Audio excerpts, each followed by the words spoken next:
ದೇವರ ಸನ್ನಿಧಾನದಲ್ಲಿ ನಿಂತ್ಕೊಳ್ಳೋಣ. ದೇವರು ತಾನೇ ಈ ದಿನ ನಮ್ಮ ಜೀವಿತ ಕೊಟ್ಟಿದ್ದಾನೆ ಪ್ರಿಯರೇ. ದೇವರ ವಾಕ್ಯ ಹೇಳ್ತದೆ, ಆತನ ಸನ್ನಿಧಾನದಲ್ಲಿ ನಮಗೆ ಪರಿಪೂರ್ಣ ಸಂತೋಷವಿದೆ. Come to experience the joy of the lord. ದೇವರ ಒಂದು ಪರಿಪೂರ್ಣ ಸಂತೋಷವನ್ನು ನಾವು ಅನುಭವಿಸುವವರಾಗಿ ದೇವರ ಸನ್ನಿಧಾನಕ್ಕೆ ಬಂದಿದ್ದೇವೆ ಪ್ರಿಯರೇ. ಇವಾಗ ಸ್ವಲ್ಪ ಸತ್ಯವೇದಗಳನ್ನ ಕೀರ್ತನೆಗಳು 116 ತಿಳಿಸ್ಕೊಳ್ಳೋಣ. Please take your Bible to Psalms 116. 19 ವಚನಗಳಿವೆ. 18 ವಚನದವರೆಗೂ ಉತ್ತರ ಪ್ರತ್ಯುತ್ತರ ಓದಿಕೊಳ್ಳೋಣ. 19 ವಚನ ಒಟ್ಟಾಗಿ ಓದಿಕೊಳ್ಳೋಣ. Psalms 116 ಕೀರ್ತನೆಗಳು 116. 1ನೇ ವಚನ ನಾವು ಓದಬೇಕಾದ್ರೆ 2ನೇ ವಚನ ನೀವು ಸಭಿಕರು ಓದಬೇಕು. ಕೊನೆಯದಾಗಿ ಒಟ್ಟಾಗಿ 19ನೇ ವಚನ ಓದಿಕೊಳ್ಳುವವರಾಗಿದ್ದೇವೆ. ಕೀರ್ತನೆಗಳು 116. 1ನೇ ವಚನ. ಯೆಹೋವನನ್ನು ಪ್ರೀತಿಸುತ್ತೇನೆ, ಆತನು ನನ್ನ ಮೊರೆಯನ್ನು ಕೇಳುವವನು.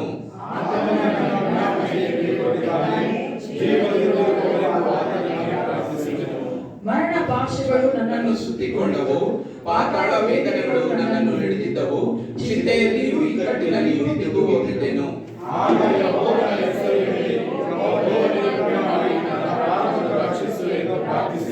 ಯೆಹೋವನು ಕೃಪಾಳವೂ ನೀತಿವಂತನೂ ಆಗಿದ್ದಾನೆ, ನಮ್ಮ ದೇವರು ಕನಿಕರವುಳ್ಳವನು.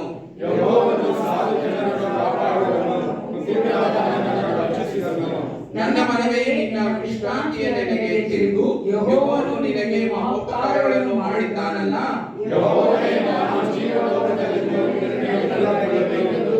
ನೀನು ನನ್ನ ಪ್ರಾಣವನ್ನು ಮರಣಕ್ಕೆ ತಪ್ಪಿಸಿ ಕಣ್ಣೀರನ್ನು ನಿಲ್ಲಿಸಿ ನನ್ನ ಪಾದಗಳಿಗೆ ಎಡದಂತೆ ಕಾದಿದ್ದಿ.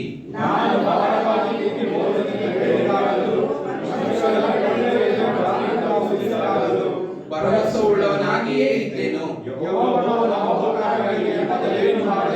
ರಕ್ಷಣಾ ಪಾತ್ರೆಯನ್ನು ತೆಗೆದುಕೊಂಡು ಯೆಹೋವನ ನಾಮವನ್ನು ಪ್ರಖ್ಯಾತಿಪಡಿಸುವೆನು.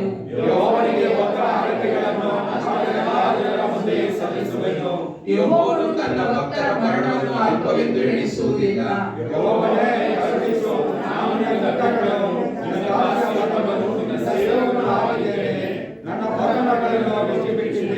ನಾನು ನಿನಗೆ ಕೃತಜ್ಞತಾಯಜ್ಞಗಳನ್ನು ಸಮರ್ಪಿಸುವೆನು, ಯೆಹೋವನ ನಾಮವನ್ನು ಪ್ರಖ್ಯಾತಿಪಡಿಸುವೆನು.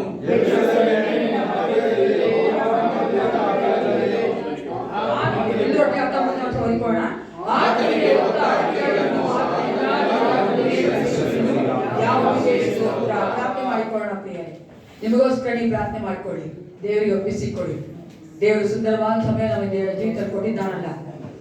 ರಾತ್ರಿ ನಮ್ಮನ್ನು ಕಾಯ್ದಂತ ದೇವರು ಆತ ಒಂದು ಕಾಲಕ್ಕೂ ನಮ್ಮನ್ನು ಕೈ ಬಿಡೋದಿಲ್ಲ ಪ್ರಿಯರೇ. ನಮ್ಮನ್ನು ಪ್ರೀತಿಸುವಂತ ಪ್ರೀತಿ ಸ್ವರೂಪನಾಗಿ ನಾವು ಮಧ್ಯೆ ಇಳಿದು ಬರುವಂತೆ, ನಮ್ಮನ್ನು ಆಶೀರ್ವದಿಸುವಂತ ದೇವನಾಗಿ ನಮ್ಮ ಮಧ್ಯೆ ಇಳಿದು ಬರುವಂತೆ ನಾವೆಲ್ಲರೂ ಪ್ರಾರ್ಥನೆ ಮಾಡಿಕೊಳ್ಳೋಣ. ಪರಿಶುದ್ಧನೇ ಯೇಸಪ್ಪ, ನಿನಗೆ ಸ್ತೋತ್ರ ಉಂಟಾಗಲಿ ರಾಜ.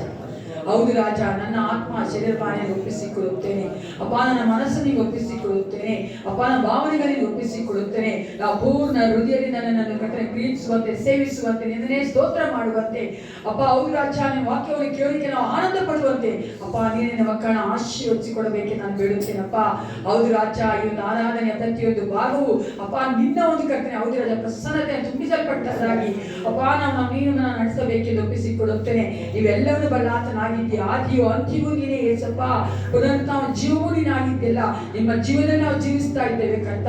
ನೀವು ನಮ್ಮನ್ನು ಆಶೀರ್ವದಿಸಿ ಈ ಒಂದು ಕರ್ತನೆ ಆರಾಧನೆಯ ಪ್ರತಿಯೊಂದು ಕರ್ತನೆ ಕಾರ್ಯಕ್ರಮಗಳನ್ನ ಆಶೀರ್ವದಿಸಿ ಕೊಡಬೇಕೆಂದು ಯೇಸು ಕ್ರಿಸ್ತನ ನಾಮದಲ್ಲಿ ಪ್ರಾರ್ಥಿಸುತ್ತೇನೆ. ಒಳ್ಳೆ ಬಿಟ್ಟನೆ. ಹಾಗೆ ದೇವರ ಸಮ್ಮುಖದಲ್ಲಿ ನಿಂತುಕೊಂಡವರಾಗಿ ಒಂದು ಸಮಯದಲ್ಲಿ ನಾವು ಸಭೆಗೆ ಬರುವಂತದ್ದು ಆತನನ್ನು ಸ್ತುತಿಸುವುದಕ್ಕಾಗಿ, ಆತನ ಜೀವಿತದಲ್ಲಿ ಮಾಡುವಂತಹ ಪ್ರತಿಯೊಂದು ಮೇಲುಗಳನ್ನು ನೆನೆಸಿ ನಾವು ದೇವರಿಗೆ ದೇವರೇ ನೀನು ಒಳ್ಳೆಯವನು ಸ್ವಾಮಿ. ದೇವರೇ, ನಮ್ಮ ಜೀವಿತಗಳಲ್ಲಿ ನೀನು ಮಾಡುವಂತ ಎಲ್ಲ ಮೇಲುಗಳನ್ನು ನೆನೆಸಿ ನಿನಗೆ ವಂದನೆಗಳನ್ನು ಸಲ್ಲಿಸ್ತಾರೆ. ದೇವರ ಸಮ್ಮುಖದಲ್ಲಿ ಯಾರು ಸುಮ್ಮನೆ ನಿಂತುಕೊಳ್ಳಬೇಡಿ, ಆತನನ್ನು ಸ್ತುತಿಸಿರಿ. ಬಾಯಿಗಳನ್ನು ತೆರೆದು ಆತನನ್ನು ಸ್ತುತಿಸಿರಿ. ಆತನೊಬ್ಬನೇ ಆರಾಧನೆಗೆ ಸ್ತುತಿಗೆ ಯೋಗ್ಯನಾದ ದೇವರಾತನಾಗಿದ್ದಾನೆ. ದೇವರೇ, ನಿಮ್ಮನ್ನ ಆರಾಧಿಸ್ತೇವೆ ಸ್ವಾಮಿ, ನಿಮ್ಮನ್ನ ಘನಪಡಿಸ್ತೇವೆ ರಾಜ, ನಿಮ್ಮನ್ನ ಮಹಿಮೆ ಪಡಿಸ್ತೇವೆ ದೇವರೇ. ಅಪ್ಪ ದೇವರೇ, ಈ ದಿನ ಬೆಳಗಿನ ಸಮಯದಲ್ಲಿ ನಿನ್ನ ಸಮ್ಮುಖದಲ್ಲಿ ನಮ್ಮನ್ನ ಕರೆದುಕೊಂಡು ಬಂದಿದ್ದೀರ, ಅದಕ್ಕಾಗಿ ನಿಮಗೆ ಸ್ತೋತ್ರ. ಪವಿತ್ರ ಆತ್ಮನೇ, ನಿನ್ನ ಬಲವನ್ನು ನಮ್ಮಲ್ಲಿ ತೋರ್ಪಡಿಸಿರಿ ಸ್ವಾಮಿ. ದೇವರೇ, ನಿನ್ನ ಬಲವನ್ನು ನಾವು ಅರಿತುಕೊಳ್ಳಲಿಕ್ಕೆ, ಅನುಭವಿಸಲಿಕ್ಕೆ ದೇವರೇ ರಾಜ ಅನೇಕರಿಗೆ ತಿಳಿಸಲಿಕ್ಕೆ ನಮಗೆ ಸಹಾಯ ಮಾಡಲಿ ಸ್ವಾಮಿ. ನಮ್ಮಲ್ಲಿರುವಂತ ಎಲ್ಲ ನ್ಯೂನತೆಗಳು ತೆಗೆದುಹಾಕಲ್ಪಡಲಿ ಸ್ವಾಮಿ. ಎಲ್ಲ ಬಲಹೀನತೆಗಳು ತೆಗೆದುಹಾಕಲ್ಪಡಲಿ ಸ್ವಾಮಿ. ಆರಾಧನೆಗೆ ದೇವರ ಅಡ್ಡಿಯಾಗ್ತಿರುವಂತ ಪ್ರತಿಯೊಂದು ಕಾರ್ಯಗಳನ್ನ ಯೇಸುವಿನ ನಾಮದಲ್ಲಿ ಲಯ ಮಾಡ್ತಾರೆ ಸ್ವಾಮಿ. ದೇವರೇ, ನೀನು ಮಹಿಮೆಗೆ ಯೋಗ್ಯನು ಸ್ವಾಮಿ, ನೀನು ಮಹಿಮೆಗೆ ಯೋಗ್ಯನು ಸ್ವಾಮಿ. ಹಾಲೆಲೂಯಾ.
ಆತನು ನಮ್ಮ ಜೊತೆ ಇರೋದ್ರಿಂದ ಮಾತ್ರ ಇವತ್ತು ನಾವು ಜೀವಿಸ್ತಾ ಇದ್ದೀವಿ. Amen, amen. ಯೇಸು ಸ್ವಾಮಿ ನಮ್ಮ ಜೊತೆ ಇರೋದ್ರಿಂದ ಮಾತ್ರ ಇವತ್ತು ನಾವು ಜೀವಿಸ್ತಾ ಇದ್ದೀವಿ. ಇವತ್ತು ನಾವು ಶ್ವಾಸವನ್ನ ತೆಗೆದುಕೊಳ್ತಾ ಇದೀವಿ ಅಂದ್ರೆ ಅದಕ್ಕೆ ಕಾರಣ ಯೇಸು ಸ್ವಾಮಿ ಮಾತ್ರ. ಎಷ್ಟು ಜನ ನಂಬ್ತೀರಾ? Hallelujah, hallelujah. ಒಂದು ವಚನ ನಾನು ಹೇಳ್ತೀನಿ, ನಾನು ಆದ್ಮೇಲೆ ರಿಪೀಟ್ ಮಾಡಿ, ಓಕೆನಾ? ಕೀರ್ತನೆಗಳು 27ನೇ ಅಧ್ಯಾಯದಲ್ಲಿ ಈ ರೀತಿ ಆಗಿದೆ. ನಾನು ಹೇಳಿದಾದ್ಮೇಲೆ ರಿಪೀಟ್ ಮಾಡಿ. ಯೆಹೋವನು ನನಗೆ ಬೆಳಕು ರಕ್ಷಕನು ಆಗಿದ್ದಾನೆ, ನಾನು ಯಾರಿಗೆ ಭಯಪಟ್ಟೇನು? ಯೆಹೋವನು ನನ್ನ ಪ್ರಾಣದ ಆಧಾರವು, ನಾನು ಯಾರಿಗೆ ಹೆದರೆನು? ನನಗೆ ವಿರೋಧವಾಗಿ ದಂಡು ಬಂದಿಳಿದರು, ನನಗೇನು ಭಯವಿಲ್ಲ. ಚದುರಂಗ ಬಲವು ಯುದ್ಧ ಸನ್ನದ್ಧವಾಗಿ ನಿಂತರು, ಭರವಸೆ ಉಳ್ಳವನಾಗಿ ಇರುವೆನು. ನನ್ನ ಜೀವಮಾನದಲ್ಲೆಲ್ಲ ಯೆಹೋವನ ಮನೆಯಲ್ಲಿ ವಾಸಿಸುತ್ತಾ ಆತನ ಪ್ರಸನ್ನತೆಯನ್ನು ನೋಡುವುದಕ್ಕೂ ಆತನ ಮಂದಿರದಲ್ಲಿ ಧ್ಯಾನ ಮಾಡುವುದಕ್ಕೂ ನನಗೆ ಅಪ್ಪಣೆಯಾಗಬೇಕೆಂಬ ಒಂದೇ ವರವನ್ನು ಯೆಹೋವನಿಂದ ಕೇಳಿಕೊಂಡು ಅದನ್ನೇ ಎದುರು ನೋಡುತ್ತಿರುವೆನು. ಹಲ್ಲೆಲೂಯಾ. ಇದು ನಾವು ಪ್ರಾರ್ಥನೆ ಆಗಿರಬೇಕು. ದೇವರೇ, ನಿನ್ನ ಪ್ರಸನ್ನತೆಯಲ್ಲಿ ನಾವು ಜೀವಿಸಬೇಕು ಸ್ವಾಮಿ, ನಿನ್ನ ಪ್ರಸನ್ನತೆಯಲ್ಲಿ ನಾವು ಜೀವಿಸಬೇಕು ಸ್ವಾಮಿ. Hallelujah, hallelujah. ಎಷ್ಟಕ್ಕೆ ದೇವರ ಪ್ರಸನ್ನತೆಯಲ್ಲಿ ಜೀವಿಸಬೇಕಂತ ಹೇಳಿ ಆಸೆ. ಆತ ನಮ್ಮ ಜೊತೆ ಇರುವಾಗ ಆ ಒಂದು ಅನುಭವವನ್ನು ನಾವು ಪಡೆದುಕೊಳ್ತೇವೆ. Hallelujah, hallelujah. ಮಾಡುವೆ ಯೇಸು ನಾಮ ಸುಂದರ ನಾಮ, ಯೇಸು ನಾಮ ಮಧುರ ಮಧುರ.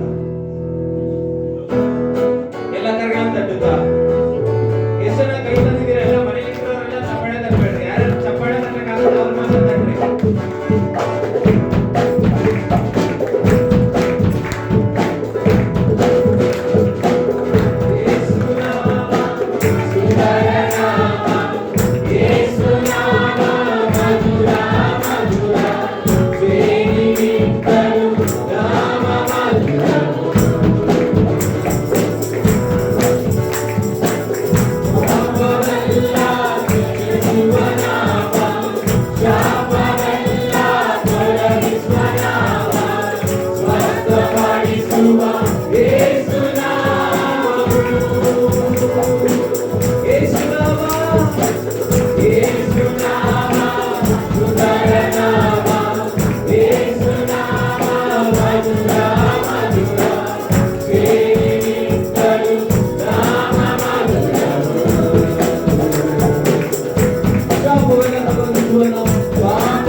ಎಷ್ಟು ಜನಕ್ಕೆ ಇನ್ನೂ ನಿದ್ದೆ ಬರ್ತಾ ಇದೆ? ಎಷ್ಟು ಜನ ಬೆಡ್ಡಿ ತಂಗೆ ಎದ್ದು ಬಂದಿದ್ದೀರಾ? ಎದ್ದಿದ್ದೀರಲ್ಲ ಎಲ್ಲರೂ? ಎಲ್ಲರೂ ಹೆಚ್ಚವಾಗಿದ್ದೀರಲ್ಲ? ಎಲ್ಲರೂ ಹಲ್ಲೆಲೂಯಾ ಹೇಳಿ ಜೋರಾಗಿ. ಸ್ವಾಮಿಗೆ ಎಲ್ಲರೂ ಒಂದ್ಸರಿ ಜೋರಾಗಿ ಚಪ್ಪಾಳೆ ಹೊಡೆಯೋಣ. ಭಯ ಪಡ್ಬೇಡ್ರಿ, ಕೈಯಲ್ಲಿ ಚಪ್ಪಾಳೆ ತಿಳ್ಕೊಂಡಾಗಲ್ಲ, ಆಯ್ತಾ? ಯಾರಾದ್ರೂ ಕೈಗೆ ಮೇಕಪ್ ಹಾಕೋ ಬಂದಿರಲ್ಲ, ಮಕ್ಕಳಿಗೆ ಮೇಕಪ್ ಹಾಕೋ ಬರ್ತೀನಿ, ಅವಾಗ್ಲೇ ಸ್ವಲ್ಪ ಭಯ ಇರ್ತದೆ, ಹೋಗ್ಬಿಡುತ್ತೇನೋ. ಕೈಗೇನಿಲ್ಲ, ನಮ್ಮ ದೇವರನ್ನ ಆರಾಧಿಸ್ಲಿಕ್ಕೆ ಯಾವ್ದು ನಮ್ಮನ್ನ ಅಡ್ಡಿ ಮಾಡಬಾರದು. ಹಲ್ಲೆಲೂಯಾ. ಯಾವ್ದನ್ನ ಅಡ್ಡಿ ಮಾಡ್ತಾ ಇದ್ರೆ ನನ್ನ ಸೈಡ್ ಗಿಡ್ರಿ ಸ್ವಲ್ಪ. ಅದು ಯಾರಾದ್ರೂ ಆಗಿರ್ಲಿ, ಏನಾದ್ರೂ ಆಗಿರ್ಲಿ, ಸ್ವಲ್ಪ ಸೈಡ್ ಗಿಡ್ರಿ. ದೇವ್ರ ಮುಖ್ಯ ಎಲ್ಲ ಅದಕ್ಕಿಂತ. Hallelujah, hallelujah. ಅದನ್ನೇ ದಾವೀದನು ಹೇಳ್ತಾನೆ, ಇನ್ನೂ ಕೀಳಾಗಿ ಹೋಗಿ ನಾನು ದೇವರನ್ನ ಆರಾಧನೆ ಮಾಡ್ಲಿಕ್ಕೂ ಸಿದ್ಧವಾಗಿದ್ದೇನೆ. ಅರಸನಾದ ದಾವೀದನು ಹೇಳುವಂತ ಮಾತು. ಆತನ ಹೆಂಡತಿ ಬಂದು ಹೇಳ್ತಾರೆ, ನಿನ್ ದಾಸಿರ ಮುಂದೆ ಆ ರೀತಿಯಾಗಿ ನೀನು ಆಡ್ತಾ ಇದ್ರೆ ಅವ್ನು ಹೇಳ್ತಾರೆ, ಇನ್ನೂ ಕೀಳಾಗಿ ನನ್ನ ದೇವ್ರನ್ನ ಆರಾಧನೆ ಮಾಡ್ಲಿಕ್ಕೆ ಸಿದ್ಧವಾಗಿದ್ದೇನೆ. ಯಾಕೆ? ಕುರಿ ಕಾಯ್ತಂತ ನನ್ನನ್ನ ಆ ದೇವರ ಅರಸನನ್ನಾಗಿ ನೇಮಿಸಿದ. ಹಾಲೆಲೂಯಾ. ನಾವು ಆರಾಧಿಸುವಾಗ ನಾವು ಪರಿಸ್ಥಿತಿಗಳನ್ನ ದೇವರು ಬದಲಾಯಿಸ್ತಾನೆ. Amen, amen. ನಾವೆಲ್ಲ ಕರಗಳ ತಟ್ಟೆ ಆಡೋಣ. ಮ್ಯೂಸಿಕ್ ಯಾವ್ದು ಬರೀ ಕಾರ್ಡ್ಸ್ ಮಾತ್ರ ಕೊಡ್ತಾನೆ, ನಾವು ರಿದಮ್ ಕೊಡೋಣ. ಆಯ್ತಾ? ಯೇಸು ನಾಮ ಸುಂದರ ನಾಮ. ನಿಮ್ ಬೈಬಲ್ಸ್ ಎಲ್ಲ ಚೇರ್ ಮೇಲೆ ಇಡ್ರಿ, ನಿಮ್ ಬೈಬಲ್ಸ್ ಎಲ್ಲ ಚೇರ್ ಮೇಲೆ ಇಡ್ರಿ. ಆಡೋಣ ಕರಗಳ ತಟ್ಟುತ್ತಾ.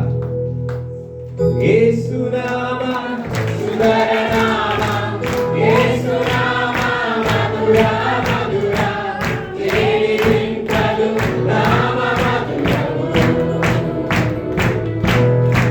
ಪಾಪವೆಲ್ಲ ಪಾಪವೆಲ್ಲ ಶುಭ ನಾಮ, ಶಾಪವೆಲ್ಲ ತೊಲಗಿಸುವ ನಾಮ, ಸ್ವಸ್ಥಪಡಿಸುವ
ಸಮಾನವಾಗಿರುವಂತವ್ರು ಯಾರೂ ಇಲ್ಲ.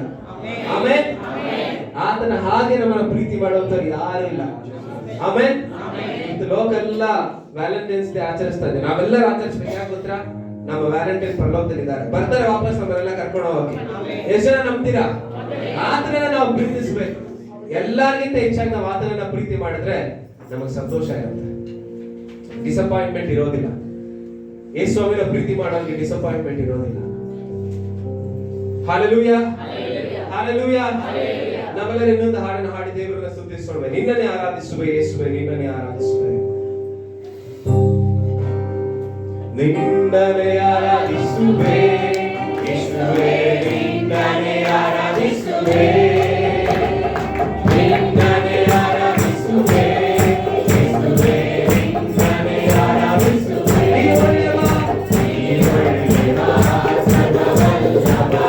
ನಿನ್ನ ಹಾಗೆ ಬೇರೆ ದೇವರಿಲ್ಲ, ನಿನ್ನ ಹಾಗೆ ಬೇರೆ ದೇವರಿಲ್ಲ. Hallelujah, hallelujah, hallelujah, hallelujah, hallelujah, hallelujah, hallelujah, hallelujah.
ಆರಾಧಿಸೋಣ.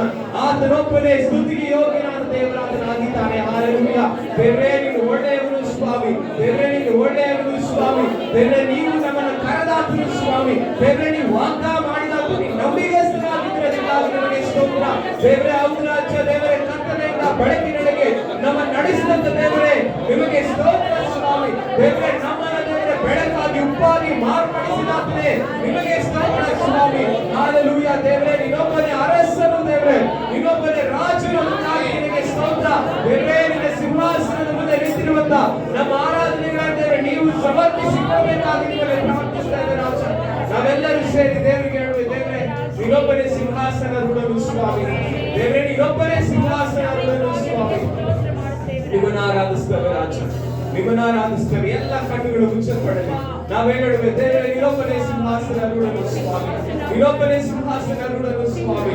ದೇವರೇ ನಮ್ಮೆಲ್ಲರ ಮೇಲೆ ಅಧಿಕಾರ ಉಳ್ಳಂತ ದೇವರು ನೀನೊಬ್ಬನೇ ಆಗಿದ್ದಕ್ಕಾಗಿ ಸ್ತೋತ್ರ ಸ್ವಾಮಿ. ದೇವರೇ ಎಲ್ಲ ಪರಿಸ್ಥಿತಿಗಳ ಮೇಲೆ ನೀನು ಸರ್ವಾಧಿಕಾರಿಯಾಗಿದ್ದಕ್ಕಾಗಿ ನಮಗೆ ಸ್ತೋತ್ರ ಸ್ವಾಮಿ. ದೇವರೇ ನಿಮ್ಮನ್ನ ಆರಾಧಿಸ್ತೇವೆ ರಾಜ, ನಿಮ್ಮನ್ನ ಆರಾಧಿಸ್ತೇವೆ ರಾಜ. ದೇವರೇ ನಿಮ್ಮನ್ನ ಆರಾಧಿಸ್ತೇವೆ ಸ್ವಾಮಿ. ದೇವರೇ ಸ್ತೋತ್ರ ಕರ್ತನೆ, ಸ್ತೋತ್ರ ರಾಜ, ಸ್ತೋತ್ರ ಕರ್ತನೆ. ಪರಿಶುದ್ಧರೇ ನಿಮಗೆ ಸ್ತೋತ್ರ ರಾಜ.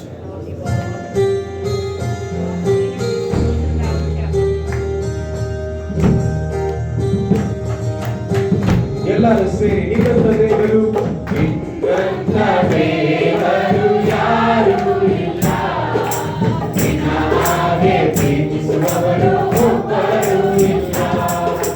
ನಿನ್ನಂತ ದೇವರು ಯಾರೂ ಇಲ್ಲ, ನಿನ್ನ ಹಾಗೆ ಪ್ರೀತಿಸುವವರು. ಎಲ್ಲರೂ ಸೇರಿ ಏಸಯ್ಯ ಏಸಯ್ಯ ನೀನಿಲ್ಲದೆ ನಾನಿಲ್ಲಯ್ಯ. ಏಸಯ್ಯ ಏಸಯ್ಯ ನೀನಿಲ್ಲದೆ ನಾನಿಲ್ಲಯ್ಯ. ನಿನ್ನಂತ ದೇವರು ಯಾರೂ ಇಲ್ಲ, ನಿನ್ನ ಹಾಗೆ ಪ್ರೀತಿಸುವವರು ಒಬ್ಬರೂ ಇಲ್ಲ. ನಿನ್ನಂತ ದೇವರು ಯಾರೂ ಇಲ್ಲ, ನಿನ್ನ ಹಾಗೆ ಪ್ರೀತಿಸುವವರು ಒಬ್ಬರೂ ಇಲ್ಲ. ಪಾಪದ ಮರಣದಲ್ಲಿ ನಿಂತಂತಾನನ್ನ ಪ್ರೀತಿ ಮಾಡಿ ಪ್ರಾಣ ಕೊಟ್ಟು ಬದುಕಿಸಿದೆ ದೇವ. ಪಾಪದ ಮರಣದಲ್ಲಿ ನಿಂತಂತಾನನ್ನ ಪ್ರೀತಿ ಮಾಡಿ ಪ್ರಾಣ ಕೊಟ್ಟು ಬದುಕಿಸಿದೆ ದೇವ. ನಿನ್ನ ಕೃಪೆ ಶಾಶ್ವತ ಎಂದೆಂದೂ ದೇವ. ನಿನ್ನ ಕೃಪೆ ಶಾಶ್ವತ ಎಂದೆಂದೂ ದೇವ. ನಿನ್ನ ಪ್ರೀತಿಯಿಂದ ನಾನು ಜೀವಿಸುವೆ ದೇವ. ನಿನ್ನ ಪ್ರೀತಿಯಿಂದ ನಾನು ಜೀವಿಸುವೆ ದೇವ. ಏಸಯ್ಯ ಏಸಯ್ಯ ನೀನಿಲ್ಲದೆ ನಾನಿಲ್ಲಯ್ಯ. ಏಸಯ್ಯ ಏಸಯ್ಯ ನೀನಿಲ್ಲದೆ ನಾನಿಲ್ಲಯ್ಯ. ನಿನ್ನಂತ ದೇವರು ಯಾರೂ ಇಲ್ಲ, ನಿನ್ನ ಹಾಗೆ ಪ್ರೀತಿಸುವವರು ಒಬ್ಬರೂ ಇಲ್ಲ. ನಿನ್ನಂತ ದೇವರು ಯಾರೂ ಇಲ್ಲ, ನಿನ್ನ ಹಾಗೆ ಪ್ರೀತಿಸುವವರು ಒಬ್ಬರೂ ಇಲ್ಲ. ನನ್ನಯ ಜೀವಿತವೆಲ್ಲವನ್ನು ತಿಳಿದಿರುವೆ ನೀನು, ನನ್ನಯ ಕುರಿತು ಹಿತವಾಗಿ ಚಿಂತಿಸುವೆ ನೀನು. ನನ್ನಯ ಜೀವಿತವೆಲ್ಲವನ್ನು ತಿಳಿದಿರುವೆ ನೀನು, ನನ್ನಯ ಕುರಿತು ಹಿತವಾಗಿ ಚಿಂತಿಸುವೆ ನೀನು. ನಿನ್ನಯ ಕರವೇ ಹಿಡಿದು ನನ್ನ ನಡೆಸಿರುವೆ ದೇವ. ನಿನ್ನಯ ಕರವೇ ಹಿಡಿದು ನನ್ನ ನಡೆಸಿರುವೆ ದೇವ.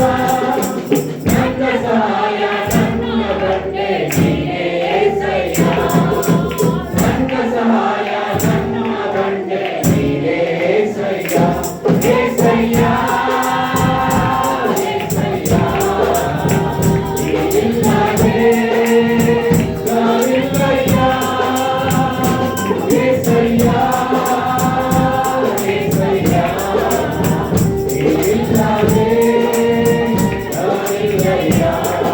ನಿನ್ನಂತ ದೇವರು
ದೇವರ ಸಮ್ಮುಖದಲ್ಲಿ ನಿಂತಿರುವಂತ ನಾವು ಆತನ ಹಾಗೆ ನಮ್ಮನ್ನ ಪ್ರೀತಿಸಲಿಕ್ಕೆ ಯಾರು ಇಲ್ಲ ಈ ಲೋಕದಲ್ಲಿ.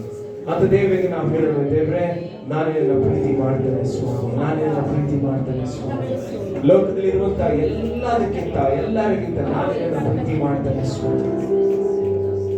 ದೇವರೇ ನಿಮ್ಮನ್ನು ಆರಾಧಿಸ್ತಾನೆ.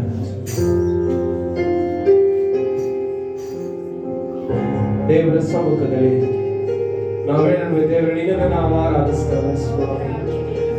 ಈ ಸಮಯ ನಾವು ದೇವರನ್ನ ಆರಾಧಿಸೋಣ. ಕೆರೂಬಿಯರು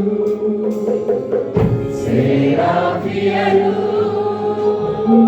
ದಿನನಿತ್ಯ ಸ್ತುತಿಸುವ ಸೇನಾಧೀಶ್ವರನೇ, ಮಹಿಮೆಯು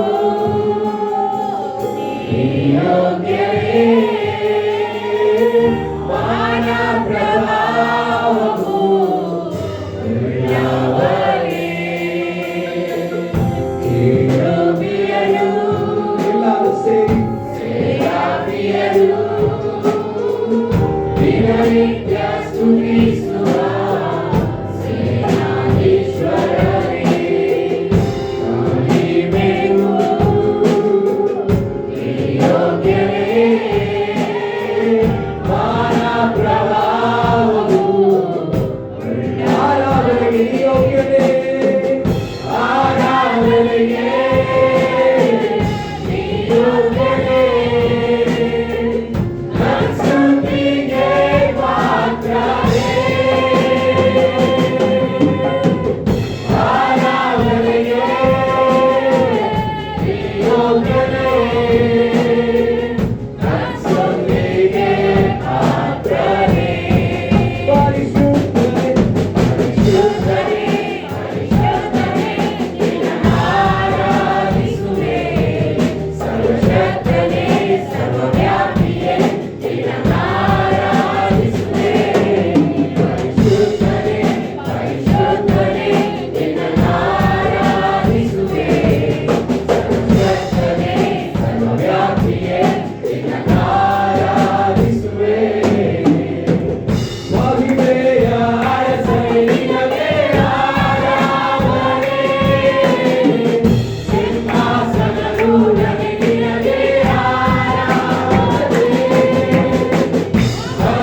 ದೇವರೇ ಮಾನ ಪ್ರಭಾವ ಉಳ್ಳಂತ ದೇವರು ನೀನೊಬ್ಬನೇ ಆಗಿರುವುದಕ್ಕಾಗಿ ನಿಮಗೆ ಸ್ತೋತ್ರ. ಆರಾಧನೆಗೆ ನೀನೊಬ್ಬನೇ ಯೋಗ್ಯನಾದಕ್ಕಾಗಿ ನಿಮಗೆ ಸ್ತೋತ್ರ.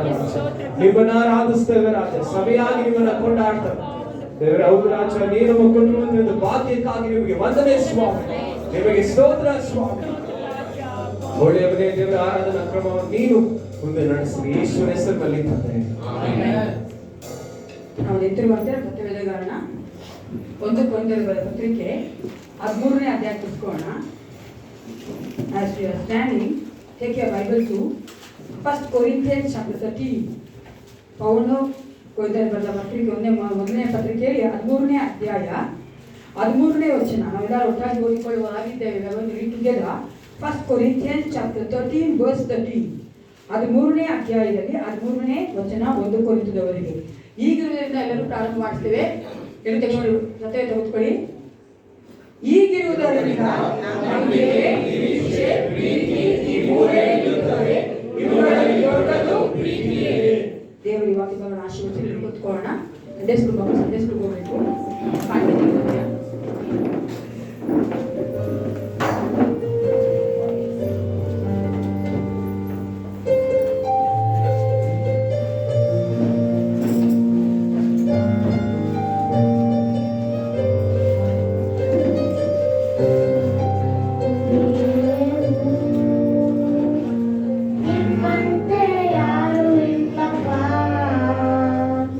ನಿಮ್ಮನ್ನೇ ನಂಬಿರುವೆವು.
God is good. ನಿಜವಾಗ್ಲೂ ದೇವರು ಒಳ್ಳೆಯವನೇ ಆಗಿದ್ದಾನೆ. ನಮ್ಮನ್ನು ಮಾತ್ರ ನಮ್ಮ ಸಂತತಿಯನ್ನು ದೇವರು ಆಶೀರ್ವದಿಸುತ್ತದೆ. ನಮ್ಮ ಮಕ್ಕಳನ್ನು ಸಹ ದೇವರು ಆತನ ಮಕ್ಕಳಾಗಿ ಆತನ ಒಂದು ಪ್ರೀತಿಯಲ್ಲಿ ಆತನ ರಕ್ಷಣೆ ನಡೆಸುವ ಆತನಾಗಿ ಈ ಒಂದು ಸಮಯದಲ್ಲಿ ಈ ವಾರದ ಜನ್ಮದಿನ ಆಚರಿಸಿಕೊಳ್ಳುವಂಥವ್ರು, ಮದುವೆ ದಿನ ಆಚರಿಸಿಕೊಳ್ಳುವಂಥವ್ರು ದಯವಿಟ್ಟು ನೀವು ಎದುರಿಸಿಕೊಳ್ಳುವುದಾದ್ರೆ ನಿಮಗಾಗಿ ಪ್ರಾರ್ಥನೆ ಮಾಡುವುದಾಗಿದ್ದೇವೆ. ಕಡೆಗೋಸ್ಕರ ಪ್ರಾರ್ಥನೆ ಮಾಡ್ಕೊಳ್ಳೋಣ. ಸೈನ್ಯಗಳ ಕರ್ತ ಪರಲೋಕ ತಂದೆ, ಒಂದು ಸಮಯಕ್ಕಾಗಿ ನಿಮಗೆ ಸ್ತೋತ್ರವಂತಾಗಲಿ. ನಾವು ಕೊಟ್ಟುವಂತಹ ಈ ಕಾಣಿಗಳನ್ನ ನಿಸರ್ಗವನ್ನು ಆಶೀರ್ವದಿಸಪ್ಪ ಕರ್ತ. ಇದು ನಿನ್ನ ಒಂದು ಮಹಿಮೆಗಾಗಿ ಪರಿಸರಪಡುವಂತೆ ಕಾರ್ಯ ಮಾಡು. ಕೊಟ್ಟಿರುವಂತಹ ಪ್ರತಿಯೊಬ್ಬ ಮಕ್ಕಳು ಏಸಪ್ಪ ನಿನ್ನಿಂದ ಕರ್ತನೆ ಹೌದು ರಾಜ ಸಹಾಯವನ್ನು ಹೊಂದಿಕೊಳ್ಳುವಂತೆ ನಮ್ಮ ಎಲ್ಲ ಕಷ್ಟಗಳ ಮಧ್ಯದಲ್ಲಿ ನೀವೇ ನಮ್ಮ ಸಹಾಯಕನಾಗಿ ನಡೆಸಿಕೊಡಬೇಕೆ ನಾವು ಒಪ್ಪಿಸಿಕೊಡುತ್ತೇವೆ. ಹೌದು ರಾಜ, ಕೊಡದೇ ಇರುವಂತಹ ಮಕ್ಕಳು ಮುಂಬರುವ ದಿನಗಳಲ್ಲಿ ಕೊಡುವುದಕ್ಕೆ ಸಹಾಯ ಮಾಡು ಅಪ್ಪ. ನೀನು ನಮ್ಮ ಮಕ್ಕಳಿಗೆ ಇದು ನಡೆಸಬೇಕೆಂದು ಯೇಸು ಕ್ರಿಸ್ತನ ನಾಮದಲ್ಲಿ ಪ್ರಾರ್ಥಿಸ್ತೇನೆ, ಒಳ್ಳೆಯುತ್ತೇನೆ.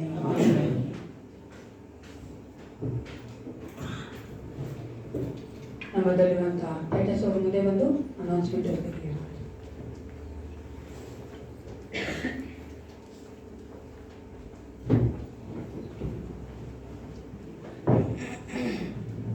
ಬರುವ ವಾರದ ಪ್ರಕಟಣೆಗಳು ಮಂಗಳವಾರ ಮತ್ತು ಶುಕ್ರವಾರ ಸಂಜೆ 7 ಗಂಟೆಯಿಂದ 8 ಗಂಟೆವರೆಗೂ ಸಭೆಯಲ್ಲಿ ಪ್ರಾರ್ಥನೆ ಇರುತ್ತದೆ. ತಾವೆಲ್ಲರೂ ಇದರಲ್ಲಿ ಭಾಗವಹಿಸಬೇಕಾಗಿ ಪ್ರೀತಿಯಿಂದ ಕೇಳ್ಕೊಂತೀನಿ. ಶನಿವಾರ ಸಂಜೆ ಹಾಡಿನ ಅಭ್ಯಾಸ ಇರುತ್ತದೆ. ಮುಂದಿನ ಭಾನುವಾರದ ಆರಾಧನೆಯನ್ನು ಅನಿತಾ ಆಂಟಿಯವರು ನಡೆಸ್ಕೊಡ್ತಾರೆ ಮತ್ತು ಆಡುವಂತವರು ಶೀಲಾ ಆಂಟಿ, ಆಶಾ ಹಾಗೂ ಪ್ರೀತಿಯವರು. ಬರುವ ಭಾನುವಾರದಿಂದ ಒಂದೇ ಆರಾಧನೆ ಇರುತ್ತದೆ. ಗಮನಿಸಿ, 2 ಆರಾಧನೆ ಇರುವುದಿಲ್ಲ. 8:00ವರೆಗೆ ಆರಾಧನೆ ಇರುತ್ತದೆ. ಮೊದಲಿನ ತರ ಬರುವ ಭಾನುವಾರದಿಂದ ಕಂಬೈನ್ಡ್ ಸರ್ವಿಸ್ ಅಂದ್ರೆ ಬೆಳಗಿನ ಜಾವ 8:00ವರೆಗೆ ಸಭೆಯಲ್ಲಿ ಆರಾಧನೆ ಇರುತ್ತದೆ. ಮತ್ತು ಇನ್ನೊಂದು ಪ್ರಕಟಣೆ, ಈಗಾಗಲೇ ಕಳೆದ ವಾರ ನಿಮ್ಗೆಲ್ಲರಿಗೂ ಮಾಸ್ಕ್ ಅನ್ನು ವಿತರಿಸಲಾಗಿದೆ. ಅದು ಪಾಸ್ಟರ್ ನಾಮ್ ಅವರು ಕೊರಿಯಾ ದೇಶದಿಂದ ನಮಗಾಗಿ ಕೊಟ್ಟಿರುತ್ತಾರೆ. ಇವತ್ತು ಸಹ ನಾವು ಹಂಚುವಂತವರಾಗಿದ್ದೇವೆ. ಅವರಿಗೆ ವಂದನೆಗಳು. ಕೊರಿಯಾದವ್ರಿಗೆ ವಂದನೆ ಹೇಳಕ್ಕಾಗಲ್ಲ. ನಾವು ಅದೇ ನಮ್ಮ ಮಗನ ಜೇಕಬ್ ಆಲ್ರೆಡಿ ಅವ್ರಿಗೆ ಥ್ಯಾಂಕ್ಸ್ ಹೇಳಿದರೆ, ಹಾಗಾಗಿ ನಾನು ದೇವ್ರಿಗೆ ಸ್ತೋತ್ರ ಮಾಡ್ತೇನೆ. ಈ ದಿನ ಸಹ ನೀವು ಆ ಒಂದು ಮಾಸ್ಕ್ ಅಂತ ಇಟ್ಕೊಂಡು ಹೋಗ್ಬೋದು. ಅದು ಯಾರಿಗೂ ಹೇಳ್ಬೇಡಿ ಕೊರಿಯಾ ಅಂತ, ಅದು ಇಂಡಿಯಾ ಅಂತ ನೀವು ಯಾಕಂದ್ರೆ ನಾವು ಫಾರಿನ್ ಕಂಟ್ರೀಸ್ನ ತೆಗೆದುಕೊಳ್ಳೋಕ್ಕೆ ಹೆಸರೇಕೆ ಭಯ ಅಂದರೆ ನಮ್ಮ ಜನರಲ್ಲಿ ಒಂದು, ನಮ್ಮ ಭಾರತೀಯರ ಒಂದು ಬುದ್ಧಿ ಇದೆ. ಏನಂದರೆ ಫಾರಿನ್ ಅಂತ ನಾವು ಫಾರಿನ್ ದುಡ್ಡು ಬರ್ತೀವಿ ಹೇಳ್ಕೊಂತಾರೆ. ನಮ್ಗೆ ಯಾವ ದುಡ್ಡು ಇಲ್ಲ ಸರಿನಾ. ನೀವು ಕೊಡೋ ದುಡ್ಡಲ್ಲೇ ದೇವ್ರ ಕೃಪೆನ ಸಭೆ ಇರ್ತಾರೆ. ಆಮೇಲೆ ಇಷ್ಟು ವರ್ಷ ದೇವ್ರು ನಡ್ಸ್ಕೊಂಡ್ ಬಂದಿರೋದು ನಾವು ಕೊಟ್ಟಿರುವಂಥ ಕಾಣಿಕೆಯಲ್ಲಿ, ನಾವು ಕೊಟ್ಟಿರುವಂಥ ಸೌಭಾಗ್ಯಗಳಿದೆ. ಅದಕ್ಕೋಸ್ಕರವಾಗಿಯೇ ದೇವರು ನಾವು ಪಾಸ್ಟರ್ ಸಹ ಆಶೀರ್ವದಿಸಲಿ. ಈ ಒಂದು ದಿನದಲ್ಲಿ ನಮ್ಗೆಲ್ಲರಿಗೂ ಗೊತ್ತಿರುವಂತೆ ಇವತ್ತೇನು ದಿನವಾಗಿದೆ? Valentine's day. ನೀವು ನೋಡಿರ್ಬೋದು ಕೆಲವೊಂದು ಬದಲಾವಣೆ ನಾವು ಮಾಡಿದ್ದೇವೆ. ಈ ದಿನ ನಾವು ಗಂಡ ಹೆಂಡತಿ ಅವರಿಗೆ ನಾವು ಒಂದು ವಿಶೇಷವಾದ ಕಾರ್ಯ ಮಾಡೋಣ ಅಂತ ಅನಿಸ್ತು ನನಗೆ. ಓನ್ಲಿ ಕಪಲ್ಸ್ ಯಾರೆಲ್ಲ ಗಂಡ ಹೆಂಡತಿ ಆಗಿದ್ದಾರೋ ಅವರುಗಳು ದಯವಿಟ್ಟು ನೀವು ಎದ್ದು ನಿಂತ್ಕೋಬೇಕು ಹೇಳ್ಕೊಟ್ಟೆ. ನೀವು ಅಕ್ಕಪಕ್ಕ ಕೂತ್ಕೊಂಡಿದ್ದೀರಾ? ಎದ್ದು ನಿಂತ್ಕೊಳ್ಳಿ.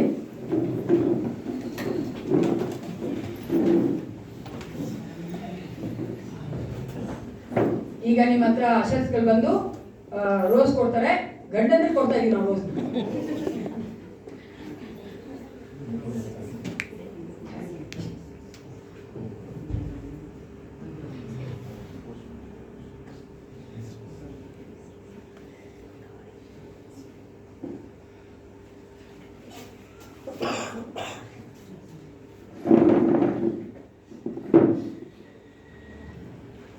ಈಗ ನಾವೊಂದು ವಾಕ್ಯ ಓದುವರಾಗಿದೆ.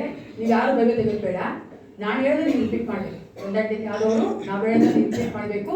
ಸ್ವಲ್ಪ ನಿಮ್ಮ ಮದುವೆ ದಿನನ ನಾಪಿಸ್ಕೊಳ್ಬೇಕು. ನಿಮ್ಮ ಮದುವೆಗಾಗಿ ಗಂಡ ಹೆಂಡರಾಗಿ ಒಂದು ದೇವಸ್ಥಾನ ಬಂದ್ರಲ್ಲ, ಅವಾಗ ಏನೆಲ್ಲ ವಾಕ್ಯಗಳು ಕೊಟ್ಟಿದ್ದೀರಾ ಆ ಮಾತುಗಳನ್ನ ಅರ್ಥ ಮಾಡ್ಕೊಳ್ಳಿ. ಈಗ ನಾನು ಹೇಳುವಂಥ ವಾಕ್ಯಗಳನ್ನ ನೀವು ರಿಪೀಟ್ ಮಾಡಬೇಕು. ಪ್ರೀತಿ ಬಹು ತಾಳ್ಮೆಯುಳ್ಳದ್ದು, ಪ್ರೀತಿ ದಯ ತೋರಿಸುವುದು, ಪ್ರೀತಿಯು ಹೊಟ್ಟೆ ಕಿಚ್ಚು ಪಡುವುದಿಲ್ಲ, ಹೊಗಳಿಕೊಳ್ಳುವುದಿಲ್ಲ, ಉಬ್ಬಿಕೊಳ್ಳುವುದಿಲ್ಲ, ಮರ್ಯಾದೆಗೆಟ್ಟು ನಡೆಯುವುದಿಲ್ಲ, ಸ್ವಪ್ರಯೋಜನವನ್ನು ಚಿಂತಿಸುವುದಿಲ್ಲ, ಸಿಟ್ಟುಗೊಳ್ಳುವುದಿಲ್ಲ, ಅಪಕಾರವನ್ನು ಮನಸ್ಸಲ್ಲಿ ಇಟ್ಟುಕೊಳ್ಳುವುದಿಲ್ಲ, ಇಟ್ಟುಕೊಳ್ಳುವುದಿಲ್ಲ, ಅನ್ಯಾಯವನ್ನು ನೋಡಿ ಸಂತೋಷ ಪಡದೆ ಸತ್ಯಕ್ಕೆ ಜಯವಾಗುವಲ್ಲಿ ಸಂತೋಷ ಪಡುತ್ತದೆ, ಎಲ್ಲವನ್ನು ಅಡಗಿಸಿಕೊಳ್ಳುತ್ತದೆ, ಎಲ್ಲವನ್ನು ನಂಬುತ್ತದೆ, ಎಲ್ಲವನ್ನು ನಿರೀಕ್ಷಿಸುತ್ತದೆ, ಎಲ್ಲವನ್ನು ಸಹಿಸಿಕೊಳ್ಳುತ್ತದೆ. ಹೌದೇ ಪ್ರಿಯೆ? ಈಗ ನೀವು ಗಂಡಂದ್ರು ನಿಮ್ಮ ಹೆಂಡತಿಗೆ ಆ ರೋಸ್ ಕೊಡ್ಬೇಕು. ಯಾಕೆ ನಾವು ಇಬ್ಬರಿಗೂ ಒಂದೇ ಕೊಟ್ಟಿದ್ದೀವಿ ಅಂದ್ರೆ ದೇವ್ರ ವಾಕ್ಯ ಹೇಳ್ತದೆ ಗಂಡ ಹೆಂಡತಿ ಒಂದೇ ಶರೀರವಾಗಿದ್ದಾರೆ. ಅದಕ್ಕಾಗಿ ನಾವು ಇಬ್ಬರಿಗೂ ಬೇರೆ ಬೇರೆ ಕೊಡ್ತಾ ಇಲ್ಲ, ನೀವಿಬ್ರು ಒಂದೇ. ಅದಕ್ಕೋಸ್ಕರವಾಗಿ ಗಂಡ ಹೆಂಡತಿಗೆ ರೋಸ್ ಕೊಡಬೇಕು. ನಂತರ ನಾವು ಪ್ರಾರ್ಥನೆ ಮಾಡುವುದಾಗಿದ್ದೇವೆ. ಕೊಡ್ರಿ ಎಲ್ಲರೂ.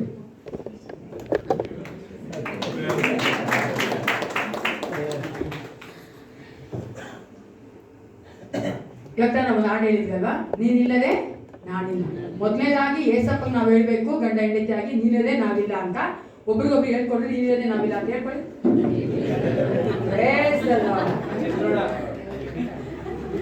ಎಲ್ಲ ಗಂಡ ಹೆಂಡತಿ ಹೇಳಿ, ಯಾಕಂದ್ರೆ ಏಸಪ್ಪ ಹೇಳಿದ್ರೆ ನಾವಿರಕ್ಕಾಗಲ್ಲ.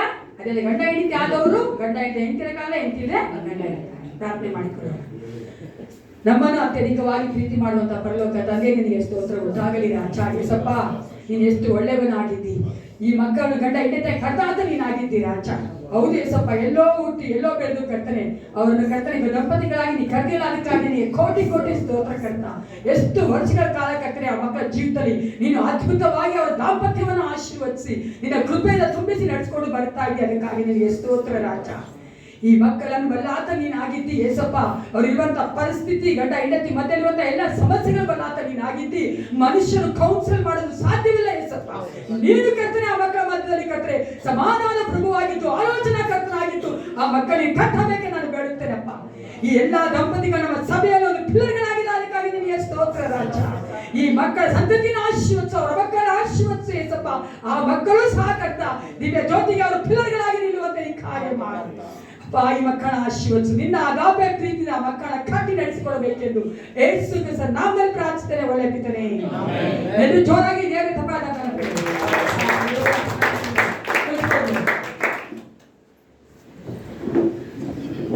ಈಗ ನಮ್ಮ ಮಧ್ಯೆ ಇರುವಂತ ಮೋನಿಕಾ ಅವರು ಮುಂದೆ ಬಂದು ಒಂದು ಸಾಕ್ಷಿ ಹೇಳ್ಬೇಕು ಕೇಳ್ಕೊಳ್ತೇನೆ. ದೇವರು ಅವ್ರನ್ನ ಅದ್ಭುತವಾಗಿ ನಡೆಸಿದ್ದಾನೆ. ನಮ್ಮೆಲ್ಲರಿಗೂ ಗೊತ್ತಿರುವಂಗೆ ಅವರ ಒಂದು ಸಭೆಯಲ್ಲಿ ಮಿಷನರಿಯಾಗಿ ಒಪ್ಪಿಸ್ಕೊಟ್ಟಿದ್ದಾರೆ. ಮಿಷನರಿ ಅಂದ್ರೆ ನಿಮ್ಗೆ ಗೊತ್ತು, ಈ ಜಾಗವನ್ನು ಬಿಟ್ಟು ಬೇರೆ ಕಡೆ ಹೋಗಿ ಸೇವೆ ಮಾಡುವಂಥದ್ದು. ಅದಕ್ಕಾಗಿ ಅವರು ನಮ್ಮ ಮಧ್ಯೆ ಬಂದು ಒಂದು ಸಾಕ್ಷಿ ಹೇಳ್ತಾರೆ. Praise God. Praise the Lord. First of all, I want to thank everyone. Ellargu thank you ಹೇಳ್ಬೇಕು ಅಂತ ಕನ್ನಡ ಫ್ಲೂಯೆಂಟ್ ಆಗಲ್ಲ, so please forgive me. Because if I'm standing here today, it is only by all your prayers. And I should not get emotional. Okay, before I tell, I want someone to read down 1 Thessalonians chapter 5 verse 24, please. 1 Thessalonians chapter 5 verse 24. 1 Thessalonica 5ನೇ ಅಧ್ಯಾಯ 24ನೇ ವಚನ. ನಿಮ್ಮನ್ನು ಕರೆಯುವವನು ನಂಬಿಗಸ್ತನು, ಆತನು ತನ್ನ ಕಾರ್ಯವನ್ನು ಸಾಧಿಸುವನು. Thank you. ನಾನು ಯಾವಾಗ ಸೇವೆಗೆ ಒಪ್ಪಿಸ್ಕೊಟ್ನೋ, this was the verse that God gave me. ಇದೊಂದೇ ವರ್ಷಕ್ಕೆ ಇವಾಗ ನಾನು ಇಟ್ಕೊಂಡಿರೋದು. ದೇವರೇ ನೀವು ಕರ್ದಿದ್ದೀರಾ ಅಂತಂದ್ರೆ you have to do something in my life ಅಂತ.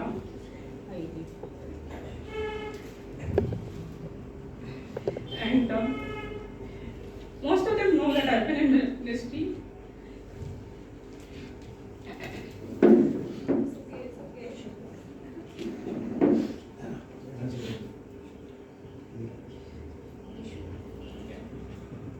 But there have been so many distractions all the way. Most of the young people and the ones who've been really praying for me knows. It doesn't mean that others are not praying, but there are people who I've shared all my stories with. Since I've been in ministry, there have been a lot of distractions that I wanted to give up. Thank you. I was asking God, Devi, you promised me this. Am I still going to be in ministry? Am I still called? But it was all the prayers that helped me come out of my struggles. And I want to say thank you because now I'm going to Bihar as a missionary. And honestly speaking, it is only the prayers that is going to help everyone. There is power in prayer. ನೀವು ಯಾರು prayer ಮಾಡ್ತೀರಾ ಇದ್ದಿದ್ರೆ may be I would have drifted away from my ministry.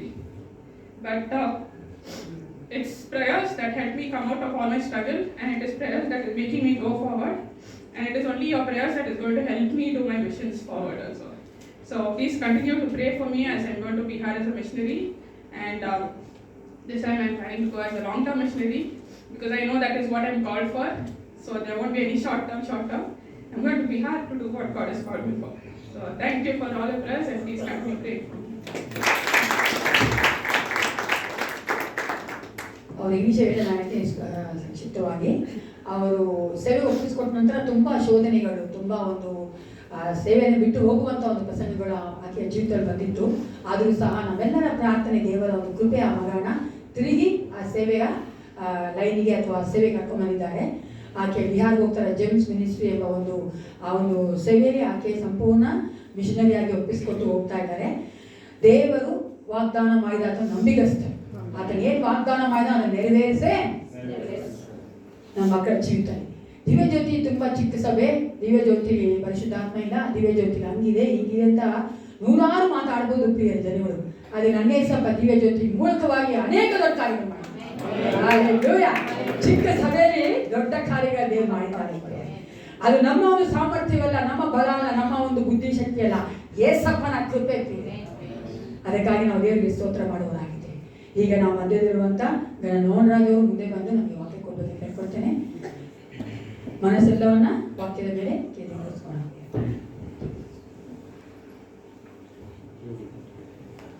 Praise the Lord. ಎಲ್ಲರಿಗಿಂತಲೂ ನೀನು ನನ್ನನ್ನು ಹೆಚ್ಚಾಗಿ ಪ್ರೀತಿಸುತ್ತೀಯ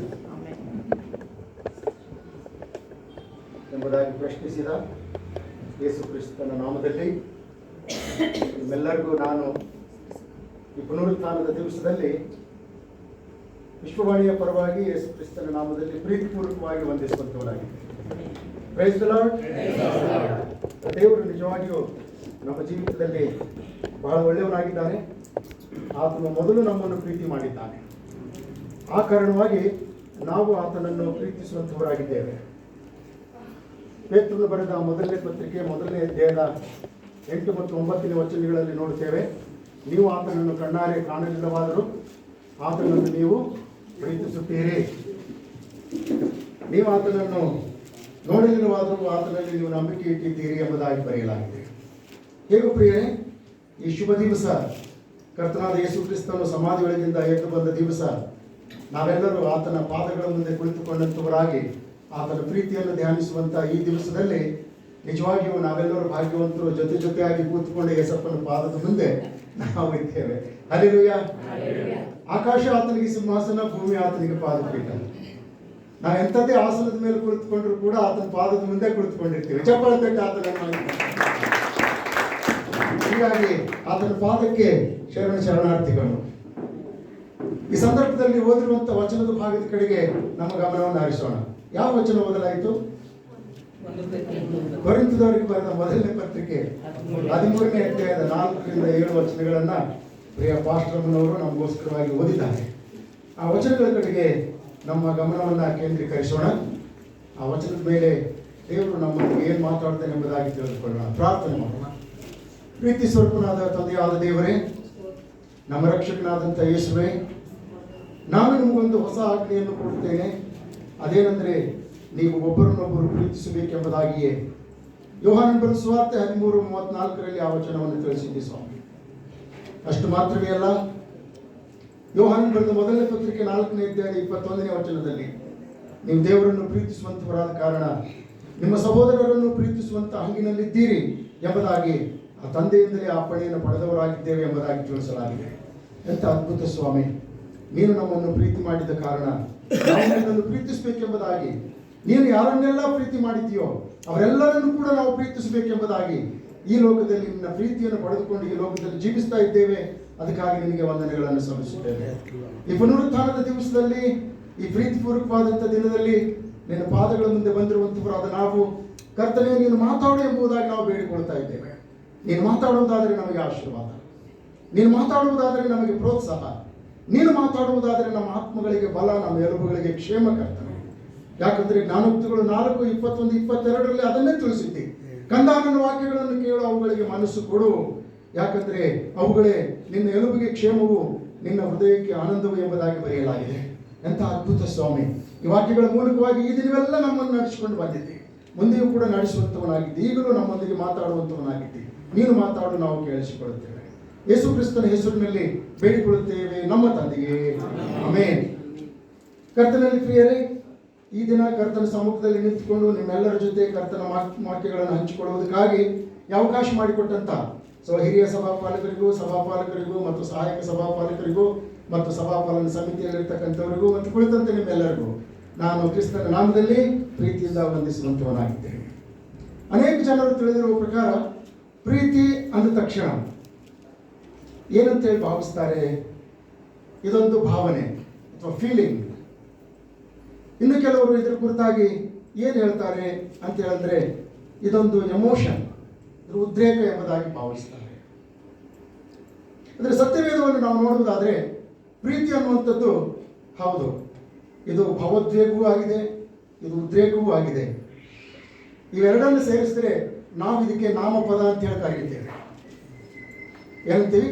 ನಾಮಪದ, noun. ಆದರೆ ಪ್ರೀತಿ ಇವೆರಡಕ್ಕಿಂತಲೂ ಹೊರತಾಗಿರುವಂಥದ್ದಾಗಿದೆ. ಅದು ಕ್ರಿಯಾಪದದಲ್ಲಿ ಬರುತ್ತದೆ, ಅದಕ್ಕೆ ನಾವು ವರ್ಬ್ ಅಂತ ಹೇಳಿ ಕರೀತೇವೆ. ಕ್ರಿಯಾಪದವಿಲ್ಲದೆ ಅಥವಾ ಕ್ರಿಯೆ ಇಲ್ಲದೆ ನಾವು ಭಾವನಾತ್ಮಕವಾಗಿ ಉದ್ರೇಕಗೊಂಡಂಥವರಾಗಿ ಏನಾದರೂ I love you, I hug you, I kiss you ಅಂತ ಹೇಳಿದ್ರೆ ಪ್ರಯೋಜನಕ್ಕೆ ಬರಲಾಗುವಂಥದ್ದಾಗಿದೆ. ಹಾಗಾಗಿ ನಾವು ಸತ್ಯವೇದದಲ್ಲಿ ಪ್ರೀತಿಯ ಕುರಿತಾಗಿ ಅನೇಕ ಸಂಗತಿಗಳನ್ನು ನೋಡ್ತೇವೆ. ಪ್ರಾಯೋಗಿಕವಾಗಿ ವಾಸ್ತವವಾಗಿ ನೋಡಬೇಕು ಅಂತ ಹೇಳಿದ್ರೆ ಪ್ರೀತಿಯನ್ನ ನಿಜ ರೂಪದಲ್ಲಿ ಅಥವಾ ಕಾರ್ಯರೂಪದಲ್ಲಿ ಈ ಪ್ರಪಂಚಕ್ಕೆ ವ್ಯಕ್ತಪಡಿಸಿರ್ತಕ್ಕಂಥವನೇ ಯೇಸು ಕ್ರಿಸ್ತನು. ಜೋರ ಚಪ್ಪಲಿ ತಟ್ಟಿ ಆತನನ್ನು ಮಹಿಮೆಪಡಿಸಿ. ಆತನನ್ನು ಹೊರತುಪಡಿಸಿದ ಈ ಲೋಕದಲ್ಲಿ ಪ್ರೀತಿ ಅನ್ನುವಂಥದ್ದನ್ನ ಯಾರು ಕೂಡ ವ್ಯಕ್ತಪಡಿಸಲಿಲ್ಲ ಪ್ರಿಯರೇ. ಗ್ರೀಕ್ ಭಾಷೆಯಲ್ಲಿ ಪ್ರೀತಿಯ ಕುರಿತು 12 ಪ್ರಕಾರದ ಪ್ರೀತಿಗಳಿವೆ. ಗ್ರೀಕ್ ಭಾಷೆಯ ಕೆಲವು ತತ್ವಜ್ಞಾನಿಗಳು 12 ಪ್ರಕಾರದ ಪ್ರೀತಿಗಳನ್ನ 7 ಮುಖ್ಯವಾದಂಥವುಗಳು ಎಂಬುದಾಗಿ ಪರಿಗಣಿಸಿದ್ದಾರೆ. ಅದರಲ್ಲಿ ಈರೋಸ್, ಫಿಲಿಯಾ, ಲುಡುಸ್, ಸ್ಟಾರ್ಜ್, ಫಿಲಿಯೋಟಿಯಾ, ಪ್ರಗ್ಮಾ ಅಂಡ್ ಅಗಾಪೆ ಎಂಬುದಾಗಿ ಈ 7 ಪ್ರಕಾರದ ಪ್ರೀತಿಗಳನ್ನು ಈ ಗ್ರೀಕರು ಬಹು ಪ್ರಾಮುಖ್ಯವೆಂಬುದಾಗಿ ಪರಿಗಣಿಸಿದ್ದಾರೆ. ಆದರೆ ಸತ್ಯವೇದದಲ್ಲಿ ನಾವು ನೋಡುವುದಾದರೆ ಸತ್ಯವೇದ ಈ 7ರಲ್ಲಿ 4 ಪ್ರೀತಿಗಳ ಬಗ್ಗೆ ನಮಗೆ ಹೇಳುವಂಥದ್ದಾಗಿದೆ. ಈ 4 ಪ್ರೀತಿಗಳು ಯಾವುವು ಅಂತ ಹೇಳಿದ್ರೆ ಮೊದಲನೇದಾಗಿ ಸ್ಟಾರ್ಚ್, ಎರಡನೇದಾಗಿ ಫಿಲಿಯಾ, ಮೂರನೇದಾಗಿ ಈರೋಸ್, 4ನೇದಾಗಿ ಅಗಾಫೆ ಎಂಬುದಾಗಿ. ಸ್ಟಾರ್ಚ್ ಅನ್ನುವಂಥ ಪ್ರೀತಿಯ ಬಗ್ಗೆ ಹೇಳುವುದಾದರೆ ಇದು ಪವರ್ ಆಫ್ ಫೀಲಿಂಗ್ಸ್ ಅಥವಾ ಎಮೋಷನ್ಸ್, ಎಂಪತಿ ಬ್ಯಾಂಡ್ ಅಂತ ಹೇಳಿ ಕರೆಯುತ್ತಾರೆ. ಈ ಸ್ಟಾರ್ಚ್ ಅನ್ನುವಂಥ ಪ್ರೀತಿಯಲ್ಲಿ ಫೀಲಿಂಗ್ಸ್ ಇದೆ, ಇದರಲ್ಲಿ ಭಾವೋದ್ವೇಗ ಇದೆ. ಇದರ ವಿಷಯದಲ್ಲಿ ಬಹಳಷ್ಟು ಜನ ಭಾವೋದ್ವೇಗಕ್ಕೆ, ಭ್ರಮೆಗೆ ಅಥವಾ ಉದ್ರೇಕಕ್ಕೆ ಒಳಗಾದಂಥವರಾಗಿ ತಮ್ಮ ಕಣ್ಣಿಗೆ ಕಾಣುವಂಥದ್ದೆಲ್ಲವನ್ನು ಕೂಡ ಮಾಡಬೇಕು ಅನ್ನತಕ್ಕಂಥ ವಿಚಾರಕ್ಕೆ ಒಳಗಾಗ್ಬಿಡ್ತಾರೆ. ಯಾವುದು ಚೆನ್ನಾಗಿ ಕಾಣ್ತದೋ ಅದನ್ನು ತಗೊಳ್ಬೇಕು, ಅದನ್ನು ಪ್ರೀತಿಸ್ತಾರೆ, ಅದನ್ನು ಪಡೆದುಕೊಳ್ಳಲೇಬೇಕು ಅನ್ನತಕ್ಕಂಥ ಭಾವನಾತ್ಮಕವಾದಂಥ ಉದ್ರೇಕಾತ್ಮಕವಾದಂಥ ಈ ಸಂಚಲನಕ್ಕೆ ಒಳಗಾದಂಥವರಾಗಿ ಅದನ್ನು ಮಾಡ್ತಾರೆ. ಅದನ್ನು ನಾವು ಯಾಕೋಬನ ಪತ್ರಿಕೆಯಲ್ಲಿ ನೋಡ್ತೇವೆ. ಒಳಗಡೆ ಆಕರ್ಷಣೆ ಇದೆ, ಒಳಗಡೆ ಆಶೆ ಇದೆ. ಹೀಗಾಗಿ ಹೊರಗಡೆಯಲ್ಲಿರುವಂಥ ಆಕರ್ಷಣೆ ಒಳಗಡೆಯಲ್ಲಿರ್ತಕ್ಕಂಥ ಆಶೆಯ ಜೊತೆಯಲ್ಲಿ ಬೆರೆತುಕೊಳ್ಳುತ್ತದೆ. ಹಾಗಾಗಿ ಕಣ್ಣು ಹೊರಗಡೆ ಇರುವಂಥ ಆಕರ್ಷಣೆಯನ್ನು ನೋಡುವಾಗ ಒಳಗಡೆಯಲ್ಲಿರುವಂಥ ಆಶೆ ಅದನ್ನು ತೆಗೆದುಕೋ, ಅದನ್ನು ಸಂಪಾದಿಸಿಕೋ ಎಂಬುದಾಗಿ ಹೇಳುವಾಗ ನಾವು ಈ ಭಾವನಾತ್ಮಕವಾದಂಥ ಉದ್ರೇಕಕ್ಕೆ ಒಳಗಾದಂಥವರಾಗಿ ಈ ಸ್ಟಾರ್ಚ್ ಅಂತ ಹೇಳಿದ್ರೆ ಕಣ್ಣಿಗೆ ಕಾಣತಕ್ಕಂಥದ್ದನ್ನು ನಾವು ಪಡೆದುಕೊಳ್ಳುವಂಥವರಾಗಿದ್ದೇವೆ. ಇದರ ಕುರಿತಾಗಿ ಆದಿಕಾಂಡ ಪುಸ್ತಕ 3ನೇ ಅಧ್ಯಾಯದಲ್ಲಿ ಒಬ್ಬರನ್ನು ನೋಡ್ತೇವೆ. ಯಾರವರು? ಆದಾಮ ಮತ್ತು ಹವ್ವ. ಇವ್ರೇನ್ ಮಾಡಿದ್ರು? ಆ ಹಣ್ಣನ್ನು ನೋಡಿದ ತಕ್ಷಣ 3 ವಿಷಯಗಳು ಹವ್ವ ಅಲ್ಲಿ ಹೇಳುವಂಥದ್ದನ್ನು ನೋಡ್ತೇವೆ. ನೋಡುವುದಕ್ಕೆ ಅಂದವಾಗಿ ಕಾಣ್ತಾ ಇದೆ, ಜ್ಞಾನೋದಯಕ್ಕೆ ಅಪೇಕ್ಷಿಸತಕ್ಕಂಥದ್ದಾಗಿದೆ, ತಿನ್ನುವುದಕ್ಕೆ ಯೋಗ್ಯವಾಗಿದೆ ಎಂಬುದಾಗಿ ಕಂಡು ಅದನ್ನು ತೆಗೆದುಕೊಂಡಳು ಮತ್ತು ತಿಂದಳು ಅಂತ ಹೇಳಿ ನೋಡ್ತೀವಿ. ಸ್ಟಾರ್ಚ್ ಅಂದರೆ ಭಾವನಾತ್ಮಕವಾದಂಥ ಒಂದು ಉದ್ರೇಕಕ್ಕೆ ಒಳಗಾದಂಥ, ಕಣ್ಣಿಗೆ ಕಾಣುವಂಥದ್ದನ್ನು ಬೇಕು ಎಂಬುವಂಥ ಛಲದಿಂದ ಕೂಡಿರ್ತಕ್ಕಂಥ ಈ ಒಂದು ಪ್ರೀತಿ ನಮ್ಮನ್ನ ಪಾಪಕ್ಕೆ ನಡೆಸುವಂಥದ್ದಾಗಿದೆ. ಎರಡನೇದಾಗಿ ನಾವು ನೋಡ್ತೇವೆ ಫಿಲಿಯಾ. ಫಿಲಿಯಾ ಅಂತ ಹೇಳಿದ್ರೆ ಇದು ಸಹೋದರರ ಸ್ನೇಹ, ಸಹೋದರಿಯರ ಸ್ನೇಹ. ಇದರ ಅರ್ಥ ಇನ್ನೊಂದರಲ್ಲಿ ಹೇಳ್ಬೋದು, ಕೊಟ್ಟು ತೆಗೆದುಕೊಳ್ಳುವಂಥದ್ದು ಅಂತೇಳಿ. ಈ ಉದಾಹರಣೆಗೆ ನಾನು ಯಾರಿಗಾದ್ರೂ ಏನಾದರೂ ಕೊಡುವುದಾದರೆ ಅವರು ನನಗೆ ಏನಾದರೂ ಕೊಡ್ತಾರೆ. ಹೀಗೆ ಕೊಟ್ಟು ತೆಗೆದುಕೊಳ್ತಕ್ಕಂಥ ಪ್ರೀತಿ ಇದು ಅಕ್ಕ ತಂಗಿಯರಲ್ಲಿ, ಅಣ್ಣ ತಮ್ಮಂದಿರಲ್ಲಿ ಮತ್ತು ಎಲ್ಲ ಸಂಬಂಧಿಕರಲ್ಲಿ, ಸ್ನೇಹಿತರಲ್ಲಿ ಕೂಡ ನಾವು ನೋಡುವಂಥವರಾಗಿದ್ದೇವೆ. ಈ ಪ್ರೀತಿಯಲ್ಲಿ ಕಾಮವಾಗಲಿ ಮತ್ತೊಂದಾಗಲಿ ಯಾವುದೂ ಇರುವುದಿಲ್ಲ. ಒಟ್ಟಾರೆ ಇದು ಅವ್ರು ನನಗೆ ಮಾಡ್ತಾ ಇದ್ದಾರೆ, ನಾನು ಅವ್ರಿಗೆ ಮಾಡಬೇಕು ಅಂತ. ಮದುವೆ ಕಾರ್ಯಗಳಲ್ಲಿ ಇದೆಲ್ಲ ಬಹಳ ಸಾಮಾನ್ಯವಾಗಿ ನಡೀತಾ ಇರ್ತದೆ. ಸಪೋಸ್ ಯಾರಾದರೂ ಮದುವೆಗೆ ಹೋದಂಥ ಸಂದರ್ಭದಲ್ಲಿ ನಮಗೇನಾದರೂ ಉಡುಗೊರೆ ಕೊಟ್ಟರೆ ಅವ್ರ ಮದುವೆಗೆ ಹೋಗುವಾಗ ನಾವು ಕೂಡ ಆಲೋಚನೆ ಮಾಡ್ತೀವಿ, ಅವ್ರ ಮದುವೆಗೆ ಹೋಗಿದ್ದಾಗ ಅವ್ರು ನಮ್ಗೆ ಏನು ಮಾಡಿದ್ರು ಅಥವಾ ನಾವು ಅವ್ರಿಗೆ ಏನು ಮಾಡಿದ್ದೀವಿ ಅದನ್ನು ನೆನಪು ಮಾಡ್ಕೊಳ್ತಾರೆ. ದಯಮಾಡಿ ಮದುವೆಗೆ ಯಾರಿಗಾದ್ರೂ ಕರೆಸಿದ್ರೆ ನೆನಪಿನಲ್ಲಿ ಇಟ್ಕೊಳ್ರಿ, ಅವ್ರು ಏನಾದರೂ ಕೊಟ್ಟಿದ್ರೆ ಅದನ್ನು ಮತ್ತೆ ಹಿಂದೆ ಕೊಡ್ಬೇಕು ನೀವು. ಇದು ಭಾರತ ದೇಶದಲ್ಲಿ ಇರ್ತಕ್ಕಂಥ ಒಂದು ಸಂಪ್ರದಾಯ ಇದು. ಹಾಗಾಗಿ ಕೊಟ್ಟು ತೆಗೆದುಕೊಳ್ತಕ್ಕಂಥ ಪ್ರೀತಿ ಇದು. ಮೂರನೇ ಪ್ರೀತಿಯ ಕಡೆಗೆ ಬರುವುದಾದ್ರೆ ಇದಕ್ಕೆ ಈರೋಸ್ ಅಂತ ಹೇಳ್ತಾರೆ. ಈರೋಸ್ ಅಂತ ಹೇಳಿದ್ರೆ ಪ್ರಣಯ ಸಂಬಂಧಿತ ಪ್ರೀತಿ. ಇದು ಎಂಥ ಪ್ರೀತಿ? ಎಂಥ ಪ್ರೀತಿ? ಪ್ರಣಯ ಸಂಬಂಧಿತ ಪ್ರೀತಿ, ಈರೋಸ್. ಇಲ್ಲಿ ಕುಳಿತುಕೊಂಡಿರ್ತಕ್ಕಂಥ ನಾವೆಲ್ಲರೂ ಕೂಡ ಈ 4 ಪ್ರೀತಿಗೆ ಒಳಗಾಗಿದ್ದೇವೆ. ನಾನು ಇನ್ನೊಂದು ಹೇಳಿಲ್ಲ ಲಾಸ್ಟಿಗೆ, ಬಟ್ ಹೆಚ್ಚಾಗಿ ಗಂಡ ಹೆಂಡತಿಯರಾದಂಥ ನಾವು ಪ್ರಣಯ ಸಂಬಂಧಿತ ಪ್ರೀತಿಗೆ ಒಳಪಟ್ಟಂಥವರೇ. ಈ ಉದಾಹರಣೆಗಾಗಿ ಯಾರಾದರೂ ಅವಳದ್ದು ಏನು ನೋಡಿ ನೀನು ಒಪ್ಕೊಂಡಿ ಅಂತ ಕೇಳ್ತಾರೆ.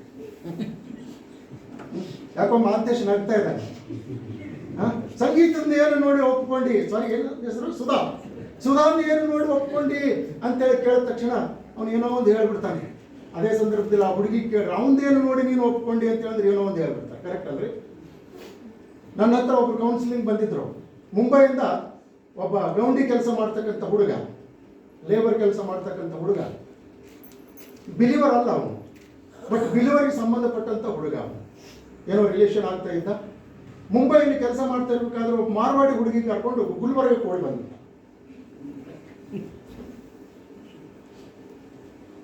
ಅವರು ಸೀದಾ ನನ್ನ ಹತ್ರ ಕರ್ಕೊಂಡು ಬಂದ್ಬಿಟ್ರು.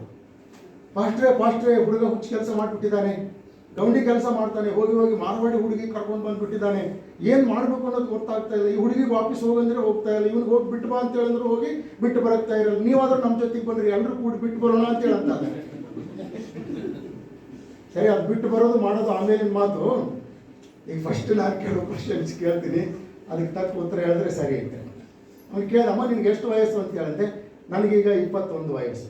ನಿನಗೆಷ್ಟಪ್ಪ ಅಂದರೆ 26 ವಯಸ್ಸು. ಮೇಜರ್ ಅದಾಗ ಏನು ಮಾಡೋಕ್ಕಾಗಲ್ಲ. ಸರಿ ಕೇಳಿದೆ, ಅವನು ಲೇಬರ್ ಕೆಲಸ ಮಾಡ್ತಾನೆ, ಗೌಂಡಿ ಕೆಲಸ ಮಾಡ್ತಾನೆ, ನೀನು ನೋಡಿದ್ರೆ ಮಾರ್ವಾಡಿ ಹುಡುಗಿ, ನಿನ್ನ ಮೈ ಬಣ್ಣ, ನಿನ್ನ ಮುಖ, ನಿನ್ನ ಲಿಪ್ಸ್ಟಿಕ್ಕು, ಐಬ್ರೋ, ನೀನು ಹಾಕೊಂಡಿರ್ತಕ್ಕಂಥ ಬಟ್ಟೆ, ನಿನ್ನ ಕೈ, ನಿನ್ನ ಬಳೆ ಇವೆಲ್ಲ ನೋಡಿದ್ರೆ ಅವನು ತಂದು ದುಡಿದು ತರುವಂಥದ್ರಲ್ಲಿ ನಿನಗೆ ಆಗ್ತದೆ ಇಲ್ಲ ಅಂತದ್ದು ಡೌಟು. ಏನು ನೋಡಿ ಮೆಚ್ಚಿದೆ ಅಂತ ಹೇಳಿ ಕೇಳ್ದ. ಆ ಅಮ್ಮ ಒಂದೇ ಒಂದು ಪ್ರಶ್ನೆ ನನಗೆ ಕೇಳಿದ್ರು, ಮುಂದೆ ನನಗೆ ಮಾತಾಡೋಕ್ಕೆ ಆಗಲಿಲ್ಲ. ನಿಮ್ಮ ಹೆಂಡತಿಗೆ ನೀವೇನು ನೋಡಿ ಮೆಚ್ಚಿದೆ ಅಂತ.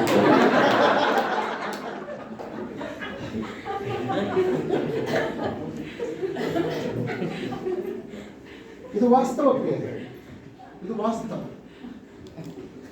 ಅದಕ್ಕೆ ಏನಂದ್ರೆ ಇದು ಪ್ರಣಯ ಸಂಬಂಧಿತವಾದಂಥ ಒಂದು ಪ್ರೀತಿ. ಯಾಕೋಬನು ನೋಡ್ರಿ, ಎಲ್ಲಿ ನನ್ನ ಅಣ್ಣ ಕೊಂದುಬಿಡ್ತಾನೇನೋ ಅಂತ ಹೇಳ್ಬಿಟ್ಟು ಓಡಿ ಹೋಗ್ತಾ ಇದ್ದಾನೆ. ಓಡಿ ಹೋಗಿ ಎಲ್ಲಿ ಮನೆ ಮಾಡಿಕೊಂಡ? ಲಾಬಾನನ ಮನೆ. ಲಾಬಾನು ಕೂಡ ಬಂದಿರ್ತಕ್ಕಂಥ ತನ್ನ ಅಳಿಯನನ್ನ ಸುಮ್ಮನೆ ಯಾಕಪ್ಪ ತುಡಿಸ್ಕೊಳ್ಳೋದು ಅಂತ ಹೇಳಂತ ಇದ್ದಾನೆ. ಅದಕ್ಕೆ ಅವನು ಕೇಳ್ತಾನೆ, ನಾನು ನಿನ್ನ ಸೋದರ ಸಂಬಂಧಿ ಆಗಿರ್ತಕ್ಕಂಥವನಾದ ಕಾರಣ ನಿನ್ನನ್ನು ಸುಮ್ಮನೆ ಹೇಗೆ ತುಡಿಸಿಕೊಳ್ಳಲಿ ಅಂತ ಹೇಳಂದಾಗ ಈ ಯಾಕೋಬ ಬಾಯಿ ತೆರೆದು ಹೇಳ್ತಾ ಇದ್ದಾನೆ, ನಾನು ರಾಹೇಲಳಲ್ಲಿ ಮನಸ್ಸಿಟ್ಟಿದ್ದೇನೆ, ಆಕೆಯನ್ನ ಇಷ್ಟಪಟ್ಟಿದ್ದೇನೆ, ಆಕೆಗೋಸ್ಕರ ನಾನು 7 ವರ್ಷ ದುಡಿಯುತ್ತೇನೆ ಎಂಬುದು ವಾಲಂಟ್ರಿ. ಅವ್ರ ತಂದೆ ಏನು ಕೇಳ್ತಾ ಇಲ್ಲ, ಇವನಾಗೆ ಹೇಳ್ತಾ ಇದ್ದಾನೆ, ನಾನು 7 ವರ್ಷ ಆಕೆಗೋಸ್ಕರ ದುಡಿತೀನಿ ಅಂತೇಳಿ. ಅದಕ್ಕೆ ಲಾಭ ಏನಂತಾನೆ, ಸಿಕ್ತಲೆ ಬಕರ.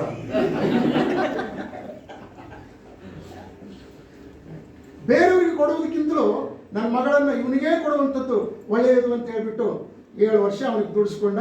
ಯಾವಾಗ ಮದುವೆ ಟೈಮ್ ಬಂತೋ, ಮದುವೆ ಟೈಮ್ ಬಂದಾಗ ಲೇಯರ್ಗೆ ಕೊಟ್ಟು ಮದುವೆ ಮಾಡಿಬಿಟ್ಟ. ಸೊ ಆಗಿನ ಮದುವೆ ಪದ್ಧತಿಗಳು ಹೇಗಿತ್ತು ಅಂತ ಹೇಳ್ಬಿಟ್ಟು ಒಂದು ನಿಮಿಷ ಹೇಳ್ತೀನಿ. ಇದೇನು ಪರದೆ ನನ್ನ ಮುಂದೆ ಇದೆಯಲ್ಲ, ಇದೇ ಥರ ಒಂದು ಕರ್ಟನ್ ಇರ್ತದೆ. ಅದು ಬ್ಲ್ಯಾಕು ಅಥವಾ ಡಾರ್ಕ್ ಕಲರ್ ಒಂದು ಕರ್ಟನ್ ಇರ್ತದೆ. ಹುಡುಗನನ್ನು ಆ ಕಡೆ ಕೂಡಿಸಿರ್ತಾರೆ, ಹುಡುಗಿಯನ್ನು ಈ ಕಡೆ ಕೂಡಿಸಿರ್ತಾರೆ.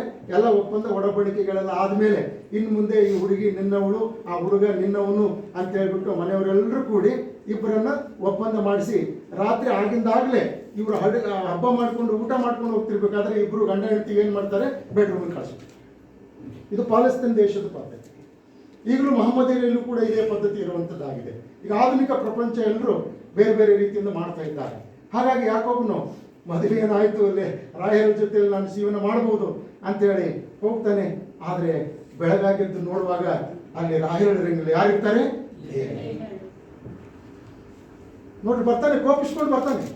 ಕೋಪಿಸ್ಕೊಂಡು ಬಂದು ಹೇಳ್ತಾನೆ, ಏನಪ್ಪ ನೀನು ನನಗೆ ಮೋಸ ಮಾಡಿಬಿಟ್ಟಿಯಾ ಅಂತ ಹೇಳ್ತಾನೆ. ಅದಕ್ಕೆ ಲಾಭನ ಬಹಳ ಪ್ರೀತಿಯಿಂದ ಹೇಳ್ತಾನೆ, ಇಲ್ಲ ನಾನು ಮೋಸ ಮಾಡಲಿಲ್ಲ, ನಮ್ಮ ದೇಶದ ಪದ್ಧತಿ ಏನಂತ ಹೇಳಿದ್ರೆ ಮೊದಲು ದೊಡ್ಡ ಮಗಳಿಗೆ ಕೊಟ್ಟು ಆಮೇಲೆ ಚಿಕ್ಕ ಮಗಳಿಗೆ ಕೊಡಬೇಕು ಅಂತ ಹೇಳಿ. ಹಾಗಾಗಿ ಈ 7 ವರ್ಷ ಯಾವ ರಾಹೇಲ್ಗಂತೇಳಿ ನೀನು ಕೆಲಸ ಮಾಡಿದ್ಯೋ ಅದು ರಾಹೇಲ್ಗಲ್ಲ, ಅದು ದೊಡ್ಡ ಮಗಳಾದಂತ ಲೇಯಳಿಗೋಸ್ಕರ ಮಾಡಿದ್ದು. ಆದರೆ ನಿನಗೆ ರಾಹೇಲು ಕೂಡ ಬೇಕು ಅಂತ ಹೇಳಿದ್ರೆ ಮತ್ತೆ 7 ವರ್ಷ ದುಡಿಬೇಕು. ಈಗ ಇವನು ಡಿಮಾಂಡ್ ಮಾಡ್ತಾನೆ. ಮೊದಲು ಅವನು ವಾಲಂಟಿಯರ್ ಆಗಿ 7 ವರ್ಷ ದುಡ್ತೀನಿ ಅಂತ ಹೇಳಿದಾಗ ಈಗ ಸ್ವತಃ ಮಾವ ಏನು ಹೇಳ್ತಾನೆ, ನೀನು 7 ವರ್ಷ ದುಡಿಬೇಕು ಅಂತ ಹೇಳಿದಾಗ ನೋಡ್ರಿ, ಅವನು ರಾಹೇಲಿಗೋಸ್ಕರವಾಗಿ ಕೂಡ ಏನ್ ಮಾಡ್ತಾ ಇದ್ದಾನೆ 7 ವರ್ಷ. ಆದ್ರೆ ಯಾಕೋಬನು ಏನ್ ಹೇಳ್ತಾ ಇದ್ದಾನೆ ಅಂತ ಹೇಳಿದ್ರೆ ರಾಹೇಲನ್ನು ಬಹಳ ಮೆಚ್ಚಿದವನಾದ ಕಾರಣ ಆ 7 ವರ್ಷಗಳು 7 ದಿನದಂತೆ ಕಳೆದವು ಅಂತ ಹೇಳಿ. ಪ್ರಣಯ ಸಂಬಂಧಿತವಾದಂತ ನಾನು ಮೊದಲನೇದಾಗಿ ಇನ್ನೊಂದು ಹೇಳಬೇಕಿತ್ತು. ಯಾವುದು? ಸ್ಟಾರ್ಚ್. ಅಲ್ಲಿ ಕೇವಲ ಆದಾಮ್ ಮತ್ತು ಅವಳದ್ದು ಮಾತ್ರ ಹೇಳಿದೆ. ಇನ್ನೊಬ್ಬ ವ್ಯಕ್ತಿ ಇದ್ದಾನೆ, ಅವನು ಕೂಡ ಕಣ್ಣಿಗೆ ಕಂಡದ್ದನ್ನು ಒಪ್ಕೊಂಡು ಮೆಚ್ಚಿಕೊಂಡು ಆಕರ್ಷಣೆಗೆ ಒಳಗಾಗಿ ಪಾಪ ಮಾಡಿಬಿಟ್ಟ. ಯಾರ್ರಿ?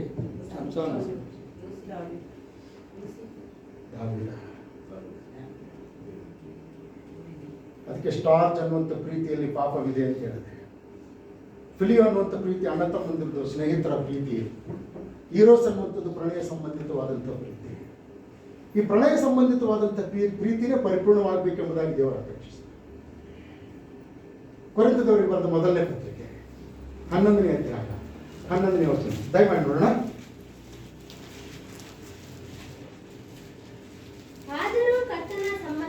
ಆದರೂ ಕರ್ತನ ಸಂಬಂಧದಲ್ಲಿ ಪುರುಷರಿಲ್ಲದೆ ಸ್ತ್ರೀಯರು, ಸ್ತ್ರೀಯರಿಲ್ಲದೆ ಪುರುಷರು ಸಂಪೂರ್ಣರಲ್ಲ. ಕೇಳಿಸ್ಕೊಡ್ರಿ. ಈಗ ನಾವು ಈರೋಸ್ ಅನ್ನುವಂಥ ಪ್ರೀತಿಯಲ್ಲಿದ್ದೇವೆ, ಪ್ರಣಯ ಸಂಬಂಧಿತವಾದಂಥ ಪ್ರೀತಿಯಲ್ಲಿದ್ದೇವೆ. ಅದರ ನಿಮಿತ್ತವಾಗಿಯೇ ನಾವು ಬಯಸ್ಕೊಳ್ತೇವೆ, ನಾವು ಅನಿಸ್ಕೊಳ್ತೇವೆ. ಪ್ರತಿಯೊಂದೊಂದು ವಿಷಯದಲ್ಲಿ ಕೂಡ ಒಬ್ರಿಗೊಬ್ಬರು ಕೋಆಪರೇಟ್ ಮಾಡಿಕೊಂಡು ಮಕ್ಕಳನ್ನು ಎತ್ತು ಅವರನ್ನು ಬೆಳೆಸಿ ಅವರಿಗೆ ಮದುವೆ ಮಾಡಿ ಅವ್ರಿಗಾಗುವಂಥ ಮಕ್ಕಳು ಮೊಮ್ಮಕ್ಕಳನ್ನು ಕಂಡು ದೇವರು ನಮ್ಮನ್ನು ಆಶೀರ್ವದಿಸಿದನು ಅಂತ ಹೇಳ್ಬಿಟ್ಟು ಬಹಳ ಶ್ರದ್ಧೆಯಿಂದ ಭಕ್ತಿಯಿಂದ ಈ ಲೋಕದಲ್ಲಿ ಜೀವಿಸುವಂಥವರಾಗಿದ್ದೇವೆ. ಆದರೆ ದೇವರ ವಾಕ್ಯದಲ್ಲಿ ನಾವು ನೋಡುವಾಗ ಈ ಈರೋಸ್ ಅನ್ನುವಂಥ ಪ್ರೀತಿ ಮುಂದಿನ ಇನ್ನೊಂದು ಪ್ರೀತಿಗೆ ಬದಲಾಗಬೇಕಾಗಿದೆ. ಆ ಇನ್ನೊಂದು ಪ್ರೀತಿ ಯಾವುದು ಅಂತ ಹೇಳಿದ್ರೆ ಅಗಾಫೆ ಪ್ರೀತಿ. ಆ ಪ್ರೀತಿಗೆ ಏನಂತ ಹೇಳಿರ್ತಾರೆ? ಅಗಾಫೆ. ಈ ಅಗಾಫೆ ಪ್ರೀತಿ ಅಂತಂದ್ರೆ ಷರತ್ತುಗಳಿಲ್ಲದ ಅಥವಾ ಕರಾರುಗಳಿಲ್ಲದಂತ ಒಂದು ಪ್ರೀತಿ, ಅನ್ಕಂಡೀಷನಲ್ ಲವ್ ಅಂತ. ಈ ಅನ್ಕಂಡೀಷನಲ್ ಲವ್ ಈ ಲೋಕದಲ್ಲಿ ನನಗೂ ನಮಗೂ ಲೋಕದ ಮಾನವರಿಂದ ಪಡೆದುಕೊಳ್ಳಲು ಅಥವಾ ಲೋಕದ ಮಾನವರು ಇನ್ನೊಬ್ಬರಿಗೆ ಮಾಡುವುದಕ್ಕೆ ಸಾಧ್ಯವೇ ಇಲ್ಲ. ಈ ಕರಾರುಗಳಿಲ್ಲದಂಥ ಪ್ರೀತಿ ಏಕೈಕ ವ್ಯಕ್ತಿಯಿಂದ ಮಾತ್ರ ಸಾಧ್ಯತೆ ಇದೆ. ಅದುವೇ ತಂದೆಯಾದಂಥ ದೇವರು, ಕರ್ತನಾದ ಯೇಸು ಕ್ರಿಸ್ತನು, ಪರಿಶುದ್ಧಾತ್ಮನು. ಈತನಿಗೆ ತ್ರಯೇಕ ದೇವರು ಎಂಬುದಾಗಿ ಕರೆದಿದ್ದೇವೆ.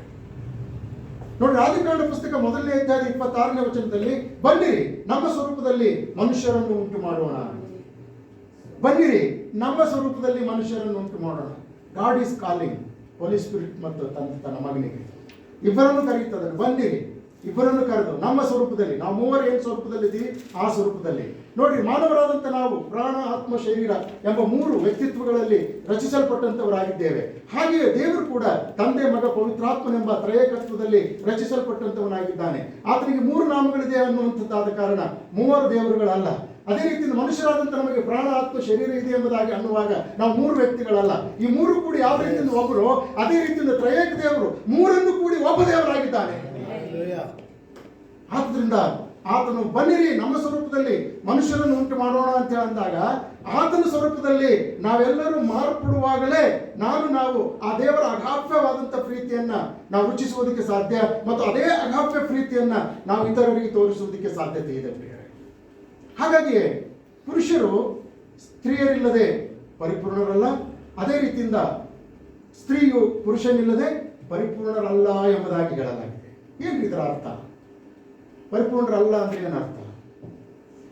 ದೇವರ ಮಕ್ಕಳೇ, ಈ ಪರಿಪೂರ್ಣತೆ ಅಂತಕ್ಕಂಥದ್ದು ನಾವು ರಕ್ಷಿಸಲ್ಪಟ್ಟಾಗ ಮಾತ್ರವೇ ಅದು ಸಾಧ್ಯತೆ ಆಗುತ್ತಿಲ್ಲ. ಎಲ್ಲಿವರೆಗೂ ಕುಟುಂಬದಲ್ಲಿರುವಂಥ ಗಂಡ ಹೆಂಡತಿ ಇಬ್ಬರೂ ರಕ್ಷಿಸಲ್ಪಟ್ಟವರಾಗಿ ಜೀವಿಸುವುದಿಲ್ಲವೋ ಅಲ್ಲಿವರೆಗೂ ಅವರು ಅರ್ಧನೇ. ಯಾಕಂದ್ರೆ ದೇವರು ತನ್ನ ವಾಕ್ಯದ ಮೂಲಕವಾಗಿ ಈ ಪ್ರಕಾರವಾಗಿ ನಮಗೆ ತಿಳಿಸ್ತಾನೆ. ದಯಮಾಡಿ ಕೊರಿಂಥದವರಿಗೆ ಬರೆದ ಮೊದಲನೇ ಪತ್ರಿಕೆ 7ನೇ ಅಧ್ಯಾಯಕ್ಕೆ ಹೋಗೋಣ. 1 Corinthians chapter 7. ಅದರಲ್ಲಿ ಯಾರಿಗೆ ಸಿಗ್ತದೋ ಅವರು ದಯಮಾಡಿ ಒಂದು ವಚನ ಹೋದ್ರೆ 15, 16. ಆದರೆ ಕ್ರಿಸ್ತ ನಂಬಿಕೆ ಇಲ್ಲದವರು ಅಗಲಬೇಕೆಂದಿದ್ದರೆ ಅಗಲಿ ಹೋಗಲಿ. ಇಂತಹ ಸಂದರ್ಭಗಳಲ್ಲಿ ಕ್ರೈಸ್ತ ಸಹೋದರನಾಗಲಿ ಸಹೋದರಿಯಾಗಲಿ ಒಗ್ಗಲಲ್ಲ, ಸಮಾಧಾನದಲ್ಲಿ ಇರಬೇಕೆಂದು ದೇವರು ನಮ್ಮನ್ನು ಕರೆದಿದ್ದಾನೆ. ಅಂದ್ರೆ ಪರಿಪೂರ್ಣತೆಯಲ್ಲಿ ಜೀವಿಸಬೇಕೆಂಬುದಾಗಿ ದೇವರು ನಮ್ಮನ್ನು ಕರೆದಿದ್ದಾನೆ. ಆತನ ನೀತಿ ಪ್ರೀತಿ ಕೃಪೆಗಳನ್ನು ಧರಿಸಿಕೊಂಡಂತವರಾಗಿ ಜೀವಿಸಬೇಕೆಂಬುದಾಗಿ ದೇವರು ನಮ್ಮನ್ನು ಕರೆದಿದ್ದಾನೆ. ಆತನು ಕೊಟ್ಟಂತ ರಕ್ಷಣೆಯಲ್ಲಿ ಆನಂದಿಸಬೇಕೆಂಬುದಾಗಿ ದೇವರು ನಮ್ಮನ್ನು ಕರೆದಿದ್ದಾನೆ. ಆತನು ಕೊಟ್ಟಂತ ಸಭೆ ಎಂಬ ಸೌಭಾಗ್ಯದಲ್ಲಿ ಸೇರಿದಂತವರಾಗಿ ಆತನ ಸೇವಾ ಕಾರ್ಯಗಳನ್ನು ಈ ಲೋಕದಲ್ಲಿ ಮಾಡುವುದರ ಮೂಲಕವಾಗಿ ಆತನ ನೀತಿಗಾಗಿ ರಾಜ್ಯಕ್ಕಾಗಿ ತವಕ ಪಡಬೇಕೆಂಬುದಾಗಿ ನಮ್ಮನ್ನು ಆತನು ಕರೆದಿದ್ದಾನೆ. ಆದ್ರಿಂದ ಒಂದು ವೇಳೆ ನೀನು ಸಹೋದರನಾಗಿ ವಿಶ್ವಾಸಿಯಾಗಿದ್ದರೆ, ನಿನ್ನ ಹೆಂಡತಿ ಅವಿಶ್ವಾಸಿಯಾಗಿದ್ದ ಪಕ್ಷದಲ್ಲಿ ಈ ಎಲ್ಲ ಕಾರ್ಯಗಳನ್ನು ನಿನ್ನ ಮಾಡಲಿಕ್ಕೆ ಸಾಧ್ಯವಿಲ್ಲ. ಒಂದು ವೇಳೆ ಸಹೋದರಿ ವಿಶ್ವಾಸಿಯಾಗಿತ್ತು, ತನ್ನ ಗಂಡನು ಅವಿಶ್ವಾಸಿಯಾಗಿದ್ದರೆ ದೇವರ ಚಿತ್ತದ ಪ್ರಕಾರವಾಗಿ ಇವೆಲ್ಲ ಕಾರ್ಯಗಳನ್ನು ಮಾಡಿ ನೀವು ಪರಿಪೂರ್ಣರಾಗುವುದಕ್ಕೆ ಸಾಧ್ಯವಿಲ್ಲ. ಆದ್ದರಿಂದ 16ನೇ ವಚನದಲ್ಲಿ ಮುಂದೆ ಹೇಳ್ತಾನೆ, ಎಲೈ ಸ್ತ್ರೀಯೇ, ಹೋದ್ರಿ ಕೆಲವು ಸ್ತ್ರೀಯೇ ನಿನ್ನ ಗಂಡನನ್ನು ರಕ್ಷಿಸುವಿಯೋ ಏನೋ ನಿನಗೇನು ಗೊತ್ತು? ಎಲೈ ಪುರುಷನೇ ನಿನ್ನ ಹೆಂಡತಿಯನ್ನು ರಕ್ಷಿಸುವಿಯೋ ಏನೋ ನಿನಗೇನು ಗೊತ್ತು? ಇವತ್ತು ಪಕ್ಕದಲ್ಲಿ ಇದ್ದಂಥವ್ರು ಕೇಳಿ, ನಿಜವಾಗ್ಲೂ ನೀವು ರಕ್ಷಣೆ ಆಗಿದೆಯಾ ಅಂತ ಹೇಳಿ. ನೀವು ಪ್ರೀತಿ ಮಾಡ್ತೀರಿ? ಇಲ್ಲ, ನನಗೆಲ್ಲ ಇದು ಹೀರೋಸ್ ಪ್ರೀತಿ. ನಿಜವಾಗ್ಲೂ ನಿಮ್ಮ ಪಕ್ಕದಲ್ಲಿ ಇದ್ದಂಥವ್ರಿಗೆ ನೀವು ಕೇಳಿ, ನಾನು ಹೆಂಡತಿ ನನಗೆ ಯಾವಾಗಲೂ ಕೇಳ್ತಾಳೆ, ನೀವು ದೇವ್ರ ಸೇವಕರ? ರಕ್ಷಣೆ ಹೊಂದದ್ದು ಪಕ್ಕ ಇದೆ ಆಕೆಗೆ. ಅದು ಸೇವೆ ಮಾಡುವಂಥ ಸಮಯದಲ್ಲಿ ಕೆಲವು ತಪ್ಪುಗಳು ಮಾಡ್ತಿರ್ತೀವಲ್ಲ. ಏಸಪ್ಪನ ಇಲ್ಲಿ ತರಬಾರ್ದ್ರ? ಏಸಪ್ಪ ತಪ್ಪಿಲ್ಲದಂಥ ವ್ಯಕ್ತಿ. ಆತನ ಒಂದು ಸಾರಿ ಕೂಡ ತಪ್ಪು ಮಾಡಿ ಕ್ಷಮಿಸು, ನಾನು ತಪ್ಪಾಯ್ತು ಅಂತೇಳಿ ಅನ್ಲಿಲ್ಲ. ಒಂದು ವೇಳೆ ಅಂದಿದ್ರೆ ಇವತ್ತು ನಾವು ಯಾರು ಇಲ್ಲಿ ಇರ್ತಿರ್ಲಿಲ್ಲ. ಆದರೆ ನಮ್ಮಿಂದ ತಪ್ಪಾಗ್ತದೆ. ಆದ್ದರಿಂದ ತಪ್ಪು ಮಾಡುವಂಥ ವ್ಯಕ್ತಿ ಸಹಜವಾಗಿ ಅದನ್ನು ಸರಿಪಡಿಸಿಕೊಳ್ಳಬೇಕು. ನಾನು ಯಾವಾಗಾದ್ರೂ ನನ್ನ ಹೆಂಡತಿಗೆ ಮನಸ್ಸು ನೋಯಿಸಿದ್ರೆ ಅಥವಾ ಆಕೆಗೇನಾದರೂ ಅಲ್ಲತ್ತನ್ನು ಆಡಿದ್ರೆ ನನಗೆ ರಿಯಲೈಸ್ ಆಗ್ತದೆ, ಅವರಿಗೂ ರಿಯಲೈಸ್ ಆಗ್ತದೆ. ಆಮೇಲೆ ಏನು ಹಾಗೆ ಹೀಗೆ ಅಂತೇಳಿ ಅನ್ನೋದಕ್ಕಿಂತ ಮುಂಚಿತವಾಗಿ ಕೈ ಜೋಡಿಸ್ಬಿಡ್ತೀವಿ, ತಪ್ಪಾಯ್ತು ಕ್ಷಮಿಸು ಅಂತೇಳಿ. This is the real love. ಯಾವತ್ತಾದ್ರೂ ಹಂಗೆ ಮಾತಾಡಿದ್ದೀರಾ ನೀವು? ಈಗ ಅಯ್ಯೋರಿಂದ ಹಿಡ್ಕೊಂಡೆ ಕೇಳೋಣ ಮುಂದಿನ ಕಾಲ. ಎಷ್ಟು ಸಾರಿ ನಿಮ್ಮ ಯಜಮಾನ್ರಿಗೆ ನೀವು ಬೈದಿಲ್ಲ? ಎಷ್ಟು ಸಾರಿ ನಿಮ್ಮ ಪತ್ನಿಯರಿಗೆ ನೀವು ಬೈದಿಲ್ಲ? ಎಷ್ಟು ಸಾರಿ ಅವ್ರ ಮನಸ್ಸು ನೋಯಿಸುವಂಥ ರೀತಿಯಿಂದ ವರ್ತಿಸಲಿಲ್ಲ? ಪ್ರಿಯ ದೇವ್ರ ಮಕ್ಕಳೇ, ನಾವು ಕ್ರಿಸ್ತನ ಹಾಗೆ ಪರಿಪೂರ್ಣತೆಗೆ ಬರಬೇಕು ಅಂತ ಅನ್ನೋದಾದರೆ ಇಲ್ಲಿ ಬಹಳ ಸ್ಪಷ್ಟವಾಗಿ ಎಲ್ಲವೂ ಸ್ತ್ರೀಯೇ ಅಂತ ಹೇಳ್ತದೆ. ಎಲ್ಲವೂ ಅಂತ ಹೇಳಂತಂದ್ರೆ ಏಕವಚನ. ಎಲೆ ಅಂತ ಹೇಳಿದ್ರೆ ಪುರುಷನಿಗೆ ಏಕವಚನ, ಎಲ್ಲವೂ ಅಂತ ಹೇಳಂತಂದ್ರೆ ಸ್ತ್ರೀಗೆ ಏಕವಚನ. ಇದು ಕನ್ನಡ ಗ್ರಾಮರ್ದಲ್ಲಿ ಬರ್ತದೆ. ಹಾಗಾಗಿ ಒಬ್ಬೊಬ್ಬ ಸ್ತ್ರೀಗೂ ಕೂಡ ಪೌಲನು ಈ ರೀತಿಯಿಂದ ಪ್ರಶ್ನೆ ಮಾಡಿದ್ದಾನೆ, ನೀನು ರಕ್ಷಿಸಲ್ಪಟ್ಟಿದ್ದರೆ ದೇವರಿಗೆ ಸ್ತೋತ್ರ, ನಿನ್ನ ಯಜಮಾನ ರಕ್ಷಣೆ ಹೊಂದಿದ್ದಾನ? ಹಾಗಾದರೆ ಅವನ ರಕ್ಷಣೆ ಹೊಂದದೆ ಹೋಗಿದ್ರೆ ಅವನನ್ನು ರಕ್ಷಣೆಗೆ ನಡೆಸುವಂಥದ್ದು ನಿನ್ನ ಜವಾಬ್ದಾರಿ. ಅದೇ ರೀತಿಯಿಂದ ಪುರುಷನಿಗೆ ಕೇಳ್ತಾ ಇದ್ದಾನೆ, ಎಲೆ ಪುರುಷನೇ ನೀನು ರಕ್ಷಿಸಲ್ಪಟ್ಟಿದೀಯಾ? ರಕ್ಷಿಸಲ್ಪಟ್ಟಿದ್ದರೆ ದೇವರಿಗೆ ಸ್ತೋತ್ರ. ನಿನ್ನ ಹೆಂಡತಿ ರಕ್ಷಿಸಲ್ಪಟ್ಟಿದ್ದಾಳ? ಇಲ್ಲದಿದ್ದರೆ ಆಕೆಯನ್ನು ರಕ್ಷಣೆಗೆ ತರುವಂಥದ್ದು ನಿನ್ನ ಜವಾಬ್ದಾರಿಕೆ. ಯಾವಾಗ ನಾವಿಬ್ಬರು ಪರಸ್ಪರ ರಕ್ಷಿಸಲ್ಪಟ್ಟಿದ್ದೇವೆ ಅನ್ನುವಂಥ ದೃಢತೆಯನ್ನು ಹೊಂದಿದಂಥವರಾಗಿ ಕ್ರಿಸ್ತ ಯೇಸುವಿಗೆ ನಮ್ಮ ಜೀವಿತಗಳನ್ನು ಸಜೀವ ಯಜ್ಞವಾಗಿ ಸಮರ್ಪಿಸಿಕೊಳ್ಳುತ್ತೇವೋ ಆಗಲೇ ನಾವು ಪರಿಪೂರ್ಣತೆಗೆ ಬರುತ್ತೇವೆ ಪ್ರಿಯರೇ. ಆಗ ಕ್ರಿಸ್ತನಲ್ಲಿ ಪುರುಷನು, ಪುರುಷನಲ್ಲಿ ಕ್ರಿಸ್ತನು ಸಂಪೂರ್ಣರಾದರು ಎಂಬುದಾಗಿ ಹೇಳುವುದಕ್ಕೆ ಸಾಧ್ಯತೆ ಇದೆ. ಈ ಒಂದು ಅಗಾಪ್ಯ ಪ್ರೀತಿಯನ್ನ ನಾವು ಈ ಲೋಕದಲ್ಲಿ ಅನುಭವಿಸಬೇಕು ಅನ್ನುವಂಥ ಉದ್ದೇಶದಿಂದಲೇ ಕರ್ತನಾದಂಥ ದೇವರು ನನಗೋಸ್ಕರವಾಗಿ ನಮಗೋಸ್ಕರವಾಗಿ ತನ್ನ ಪ್ರಾಣವನ್ನು ಕೊಟ್ಟಿದ್ದಾರೆ. ತನ್ನ ಪವಿತ್ರವಾದಂಥ ರಕ್ತವನ್ನು ಸುರಿಸಿದ್ದಾನೆ. ತನಗಿರುವಂಥ ಮಹಿಮೆಯ ಸಿಂಹಾಸನವನ್ನು ಬಿಡಲೊಲ್ಲೆನು ಎಂದು ಎಣಿಸದೆ ದಾಸನ ರೂಪವನ್ನು ಧರಿಸಿಕೊಂಡು ಈ ಲೋಕದಲ್ಲಿ ಪ್ರತ್ಯಕ್ಷನಾದನು. ಮನುಷ್ಯನಾಗಿ ಆತನು ಸದೃಶ್ಯನಾದನು. ಶಿಲುಬೆಯ ಮರಣವನ್ನು ಹೊಂದುವಷ್ಟರ ಮಟ್ಟಿಗೆ ತನ್ನನ್ನು ತಾನು ವಿಧೇಯನನ್ನಾಗಿ ಮಾಡಿಕೊಂಡನು. ಪರಿಶುದ್ಧವಾದಂಥ ರಕ್ತವನ್ನು ಸುರಿಸಿದನು. ಅದರಿಂದ ನಮ್ಮೆಲ್ಲರನ್ನು ತೊಳೆದು ಶುದ್ಧೀಕರಿಸಿ 3 ದಿವಸ ಸಮಾಧಿಯೊಳಗಿದ್ದು ಎದ್ದು ಬರುವುದರ ಮೂಲಕವಾಗಿ ನಮ್ಮ ಪಾಪಗಳು ಪರಿಹಾರವಾಗಿವೆ ಎಂಬುದಾಗಿ ರುಜುಪಡಿಸಿದನು. ಚಪ್ಪಾಳೆ ತಟ್ಟಿ ಆತನನ್ನು ಮಹಿಮೆಪಡಿಸಿದನು. ಯಾವಾಗಿನಿಂದ ನನ್ನ ಪಾಪ ಪರಿಹಾರವಾದವು? ಪ್ರಿಯ ದೇವರ ಮಕ್ಕಳೇ, ನಾವು ನಂಬುವಾಗ ಅಂತೇಳಿ ವೈಯಕ್ತಿಕವಾಗಿ ಹೇಳ್ತೇವೆ. ಆದರೆ ಯಾವಾಗ ಯೇಸು ಕ್ರಿಸ್ತನು ಸಮಾಧಿಯೊಳಗಿಂದ ಎದ್ದು ಬಂದನು, ಸಮಾಧಿಯೊಳಗಿಂದ ಎದ್ದು ಬಂದದ್ರ ಮೂಲಕವಾಗಿ ಪ್ರತಿ ಮಾನವನ ಪಾಪಗಳು ಪರಿಹಾರವಾದವು ಎಂಬುದಾಗಿ ದೇವರ ವಾಕ್ಯದಲ್ಲಿ ನಾವು ನೋಡುವಂಥವರಾಗಿದ್ದೇವೆ. ಹೀಗೆ ಪ್ರತಿ ಪುರುಷನು ಪ್ರತಿ ಸ್ತ್ರೀಯು ಕುಟುಂಬವಾಗಿ ರಕ್ಷಿಸಲ್ಪಟ್ಟಾಗಲೇ ಪರಿಪೂರ್ಣವಾದಂಥ ವ್ಯಕ್ತಿಗಳಾಗ್ತೇವೆ. ಪರಿಪೂರ್ಣವಾದಂಥ ವ್ಯಕ್ತಿಗಳಾಗುವಾಗಲೇ ನಾವು ದೇವರ ವಾಕ್ಯದಲ್ಲಿ ತಿಳಿಸಿದ ಪ್ರಕಾರ ಪ್ರೀತಿಯ ಕುರಿತಾದಂಥ ಮಾತುಗಳನ್ನು ಕಾಪಾಡಿಕೊಂಡು ಹೋಗುವವರಾಗಿ ಈ ಲೋಕದಲ್ಲಿ ಜೀವಿಸುತ್ತೇವೆ. ಈಗ ನಾವು ಹೋಗೋಣ ಎಲ್ಲಿಗೆ? ಕೊರಿಂಥದವರಿಗೆ ಬರೆದ ಮೊದಲನೇ ಪತ್ರಿಕೆಗೆ 13ನೇ ಅಧ್ಯಾಯದ 4ರಿಂದ 7 ವಚನಗಳಲ್ಲಿ ನೋಡ್ತೇವೆ. ಪ್ರೀತಿ ಕೆಲವೊಂದು ಡಿಮಾಂಡ್ಗಳನ್ನು ಮಾಡುವಂಥದ್ದಾಗಿದೆ. ಪ್ರೀತಿ ಕೆಲವು ಡಿಮಾಂಡ್ ಮಾಡ್ತದೆ ನಮ್ಮಿಂದ. ಏನು ಡಿಮಾಂಡ್ ಮಾಡ್ತದೆ? ಒಂದು ವೇಳೆ ನಿನ್ನ ಹೆಂಡತಿಯನ್ನು ಪ್ರೀತಿ ಮಾಡುವುದಾದರೆ, ನೀನು ಒಂದು ವೇಳೆ ನಿನ್ನ ಗಂಡನನ್ನು ಪ್ರೀತಿ ಮಾಡುವುದಾದರೆ, ನೀವಿಬ್ಬರು ಸೇರಿ ನಿಮ್ಮ ಮಕ್ಕಳನ್ನು ಪ್ರೀತಿ ಮಾಡುವುದಾದರೆ, ಮಕ್ಕಳು ಸೇರಿ ನಿಮ್ಮನ್ನು ಪ್ರೀತಿ ಮಾಡುವುದಾದರೆ, ಹೀಗೆ ನಾವು ಕುಟುಂಬವಾಗಿ ಒಂದು ಸಮಾಜವನ್ನು ಪ್ರೀತಿ ಮಾಡುವುದಾದರೆ, ಒಂದು ಸಮಾಜವಾಗಿ ಒಂದು ದೇಶವನ್ನು ಪ್ರೀತಿ ಮಾಡುವುದಾದರೆ, ಈ ದೇಶವನ್ನು ಪ್ರೀತಿ ಮಾಡತಕ್ಕಂಥವರಾದಂಥ ನಾವು ಇಲ್ಲಿ ತಿಳಿಸಿರುವಂಥ ಕೆಲವು ಸಂಗತಿಗಳನ್ನು ನಾವು ಅಭ್ಯಾಸ ಮಾಡಿಕೊಳ್ಳುವಂಥವರಾಗಿರ್ತೇವೆ. ಪ್ರೀತಿ ಬಹು ತಾಳ್ಮೆ ಉಳ್ಳದ್ದು, ದಯ ತೋರಿಸುವಂಥದ್ದು, ಹೊಟ್ಟೆಕಿಚ್ಚಿಕೊಳ್ಳುವುದಿಲ್ಲ, ಹೊಗಳಿಕೊಳ್ಳುವುದಿಲ್ಲ, ಉಪ್ಪಿಕೊಳ್ಳುವುದಿಲ್ಲ, ಮರ್ಯಾದೆಗೆ ನಡೆಯುವುದಿಲ್ಲ, ಚಿಂತಿಸುವುದಿಲ್ಲ. ಈ ರೀತಿಯಿಂದ ಇಲ್ಲಿ ತಿಳಿಸಿರುವಂಥ ಎಲ್ಲ ಡಿಮಾಂಡ್ಸ್ಗಳನ್ನು ನಾವು ಏನು ಮಾಡ್ತೀವಿ ಗೊತ್ತಾ? ಪೂರೈಸುತ್ತೇವೆ. ಇಲ್ಲಿ ತಿಳಿಸಿರ್ತಕ್ಕಂಥ ಇದಕ್ಕೆ ಏನಂತೀವಿ ಗೊತ್ತಾ? ನಾವು ಕಸ್ಟರ್ಡ್, ಒಂದು ಮಸಾಲೆ ಕೂಡಿರ್ತಕ್ಕಂಥ ಒಂದು ವಿಧವಾದಂಥ ಈ ಏನಂತ ಹೇಳ್ತೀವಿ, ಗಿಣ್ಣ ಅಂತೇಳಿ ಅಂತೀವಿ ನಾವು. ಗಿಣ್ಣದಿಂದ ಕೂಡಿರ್ತಕ್ಕಂಥ ಅಥವಾ ಗೊಂಚಲಿನಿಂದ ಕೂಡಿರ್ತಕ್ಕಂಥ ಒಂದು ಕಸ್ಟರ್ಡ್. ಇದರಲ್ಲಿರ್ತಕ್ಕಂಥ ಎಲ್ಲ ವಿಷಯಗಳನ್ನು ನಾವು ನೋಡುವುದಾದರೆ ಮಾನವರಾದಂಥ ನಾವು ಎಲ್ಲವನ್ನು ಪರಿಪೂರ್ಣವಾಗಿ ನೆರವೇರಿಸುವುದಕ್ಕೆ ಸಾಧ್ಯವಿಲ್ಲ. ಆದರೆ ಇದೆಲ್ಲವನ್ನು ಕೂಡ ಪರಿಪೂರ್ಣವಾಗಿ ನೆರವೇರಿಸಿದಂಥವನು ಯಾರು? ಯೇಸು ಕ್ರಿಸ್ತ. ಹಾಗಾಗಿ ಯೇಸು ಕ್ರಿಸ್ತನ ಮನಸ್ಸನ್ನು ಅರಿತಂತವನಾದಂಥ ಪೌಲನು, ನಾನು ಕ್ರಿಸ್ತನನ್ನು ಅನುಸರಿಸಿದ ಪ್ರಕಾರ ನೀವು ಕ್ರಿಸ್ತನನ್ನು ಅನುಸರಿಸುವವರಾಗಿರ್ಬೇಕೆಂಬುದಾಗಿ ತಾನು ಕ್ರಿಸ್ತನನ್ನು ಅನುಸರಿಸುತ್ತಾ ಆ ಪ್ರೀತಿಯನ್ನು ಅಭ್ಯಾಸ ಮಾಡಿಕೊಂಡಂತವನಾಗಿ ಅದೇ ಪ್ರೀತಿಯನ್ನು ನಾವು ಕೂಡ ಅಭ್ಯಾಸ ಮಾಡಬೇಕೆಂಬುದಾಗಿ ಇದರಲ್ಲಿ ತಿಳಿಸಿದ್ದಾನೆ. ಕೊರಿಂಥದವರಿಗೆ ಬರೆದ ಮೊದಲನೇ ಪತ್ರಿಕೆ 12ನೇ ಅಧ್ಯಾಯದ ಕೊನೆಯ ವಚನ ಯಾರಾದರೂ ದಯಮಾಡಿ ಓದ್ತೀರಾ? ಇವುಗಳಲ್ಲಿ ಶ್ರೇಷ್ಠ ಆಸಕ್ತಿಯಿಂದ ಅಪೇಕ್ಷಿಸಿರಿ, ಇನ್ನೂ ಉತ್ಕೃಷ್ಟವಾದ ಮಾರ್ಗವನ್ನು ನಿಮಗೆ ತೋರಿಸುತ್ತೇನೆ. ಇವುಗಳಲ್ಲಿ ಶ್ರೇಷ್ಠವಾದಂಥ ವರಗಳನ್ನು ಅಪೇಕ್ಷಿಸಿರಿ, ಇವುಗಳಿಗಿಂತಲೂ ಶ್ರೇಷ್ಠವಾದಂಥದ್ದನ್ನು ಉತ್ಕೃಷ್ಟವಾದಂಥ ಮಾರ್ಗವನ್ನು ನಿಮಗೆ ತೋರಿಸುತ್ತೇನೆ ಎಂಬುದಾಗಿ ಪೌಲನು ಹೇಳಿದನು. ಯಾವುದು ಆ ಉತ್ಕೃಷ್ಟವಾದಂಥ ಮಾರ್ಗ? ಕೊರಿಂಥದವರಿಗೆ ಬರೆದ ಮೊದಲನೇ ಪತ್ರಿಕೆ 13ನೇ ಅಧ್ಯಾಯದಲ್ಲಿರುವಂಥ ಪ್ರೀತಿಯ ಶ್ರೇಷ್ಠತೆಯ ಬಗ್ಗೆ. ಪ್ರಿಯ ದೇವರ ಮಕ್ಕಳೇ, ಅದನ್ನೇ ಮುಂದುವರೆದು ಅಪೊಸ್ತಲನಾದಂಥ ಯೋಹಾನನು ಅಗಾಪೆ ಪ್ರೀತಿಯ ಇನ್ನೂ ಕೆಲವು ಸಂಗತಿಗಳನ್ನು ನಮಗೂ ತಿಳಿಯಪಡಿಸಿದ್ದಾನೆ. ಆದ್ದರಿಂದ ದಯಮಾಡಿ ನಾವು ಮೊದಲನೇ ಪತ್ರಿಕೆ 4ನೇ ಅಧ್ಯಾಯದ 7ನೇ ವಚನದಿಂದ ಓದಿಕೊಳ್ಳುವುದಕ್ಕಾಗಿ ಪ್ರಾರಂಭ ಮಾಡೋಣ. ಪ್ರಿಯರೇ, ನಾವು ಒಬ್ಬರನ್ನೊಬ್ಬರು ಪ್ರೀತಿಸೋಣ. ಪ್ರಿಯರೇ, ನಾವು ಒಬ್ಬರನ್ನೊಬ್ಬರು ಪ್ರೀತಿಸೋಣ. ಪ್ರೀತಿಯು ದೇವರಿಂದಾಗಿದೆ. ಪ್ರೀತಿ ದೇವರಿಂದಾಗಿದೆ. ಮತ್ತು ಪ್ರೀತಿ ಮಾಡುವ ಪ್ರತಿಯೊಬ್ಬನು ದೇವರಿಂದ ಹುಟ್ಟಿದವನು. ಪ್ರೀತಿ ಮಾಡುವ ಪ್ರತಿಯೊಬ್ಬನು ದೇವರಿಂದ ಹುಟ್ಟಿದ್ದಾನೆ. ದೇವರನ್ನು ಬಲ್ಲವನು ಆಗಿದ್ದಾನೆ. ದೇವರನ್ನು ಬಲ್ಲವನಾಗಿದ್ದಾನೆ. ಪ್ರೀತಿ ಇಲ್ಲದವನು ದೇವರನ್ನು ಬಲ್ಲವನಲ್ಲ. ಪ್ರೀತಿ ಇಲ್ಲದವನು ದೇವರನ್ನು ಬಲ್ಲವನಲ್ಲ. ಏಕೆಂದರೆ ದೇವರು ಪ್ರೀತಿ ಸ್ವರೂಪಿ. ದೇವರು ಪ್ರೀತಿ ಸ್ವರೂಪಿ. ಎಂತ ಅದ್ಭುತವಾದಂಥ ಮಾತು. ಮುಂದೆ ನಾವು ನೋಡ್ತೇವೆ 18ನೇ ವಚನದಲ್ಲಿ, ಪ್ರೀತಿ ಇರುವಲ್ಲಿ ಹೆದರಿಕಿಲ್ಲ, ಹೆದರಿಕೆ ಯಾತನೆಯನ್ನು ಹೊಂದುತ್ತಾ ಇರುವುದು. ಪೂರ್ಣ ಪ್ರೀತಿ ಹೆದರಿಕೆಯನ್ನ ಹೊರಡಿಸಿಬಿಡುತ್ತದೆ. ಹೆದರುವವನು ಪ್ರೀತಿಯಲ್ಲಿ ಸ್ಥಿತಿಗೆ ಬಂದವನಲ್ಲ. ದೇವರು ಮೊದಲು ನಮ್ಮನ್ನು ಪ್ರೀತಿಸುವುದರಿಂದ ನಾವು ಆತನನ್ನು ಪ್ರೀತಿಸುವಂತವರಾಗಿದ್ದೇವೆ.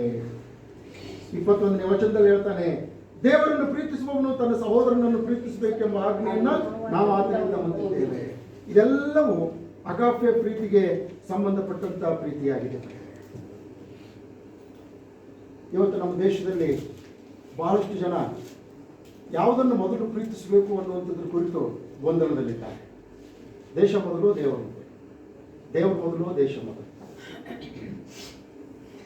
ಯಾವುದು ಬ್ರದರ್? ದೇವರು. ಅದೇ ದೇವರು ದೇಶವನ್ನು ಕೂಡ ಪ್ರೀತಿ ಮಾಡೋದಕ್ಕಾಗಿ ಹೇಳ್ತಾರೆ. ಹೌದಲ್ಲ? ಹೊಸ ಒಡಂಬಡಿಕೆಯ 3 ಭಾಗಗಳಲ್ಲಿ ಯೇಸು ಕ್ರಿಸ್ತನು, ಮೊದಲು ನೀವು ದೇವರನ್ನು ಪೂರ್ಣ ಬಲದಿಂದ, ಪೂರ್ಣ ಪ್ರಾಣದಿಂದ, ಪೂರ್ಣ ಬುದ್ಧಿಯಿಂದ, ಪೂರ್ಣ ಶಕ್ತಿಯಿಂದ ಆತನನ್ನ, ಅದರಂತೆ ನಿಮ್ಮ ನೆರೆಯವನನ್ನ ನಿಮ್ಮಂತೆಯೇ ಪ್ರೀತಿಸಿ. ಯಾರಿಗೆ ನೆರೆಯವನು? ನಮ್ಮ ದೇಶ. ಮತ್ತಾಯನ ಬರೆದ ಸುವಾರ್ತೆ 22:37-40 ವಚನಗಳನ್ನ, ಮಾರ್ಕನ್ ಬರೆದ ಸುವಾರ್ತೆ 12:29-33 ವಚನಗಳನ್ನ, ಲೂಕನ್ ಬರೆದ ಸುವಾರ್ತೆ 10:27 ವಚನದಿಂದ ಲವ್ ಗಾಡ್, ಲವ್ ನೇಷನ್ ಎಂಬುದಾಗಿ ದೇವರ ಈ ಇಷ್ಟಾರ್ಥವನ್ನ ನೆರವೇರಿಸಿರುವಂತ ಭಕ್ತರು ಸತ್ಯವೇದದಲ್ಲಿ ಬಹಳ ಜನ. ಇವತ್ತು ನಾವು ಕೂಡ ಆ ಲಿಸ್ಟಿನಲ್ಲಿ ಸೇರಬೇಕು ಅನ್ನುವಂಥದ್ದೇ ದೇವರ ಚಿತ್ತ. ಹಾಗಾದರೆ ಯಾರ್ಯಾರೆಲ್ಲ ನೆರವೇರಿಸಿದ್ರು? ನಾ ಇಬ್ಬರು ವಿಷಯದಲ್ಲಿ ಮಾತ್ರ ಹೇಳೋದಕ್ಕಾಗಿ ಇಷ್ಟಪಡ್ತೇನೆ. ಮೊದಲನೇದಾಗಿ ಅರಸನಾದಂಥ ಕೋರೇಶ. ಯೆಶಾಯನ ಪುಸ್ತಕ 44ನೇ ಅಧ್ಯಾಯ 28ನೇ ವಚನ. ಸಿಕ್ಕಂಥವ್ರು ಮೊದಲಿ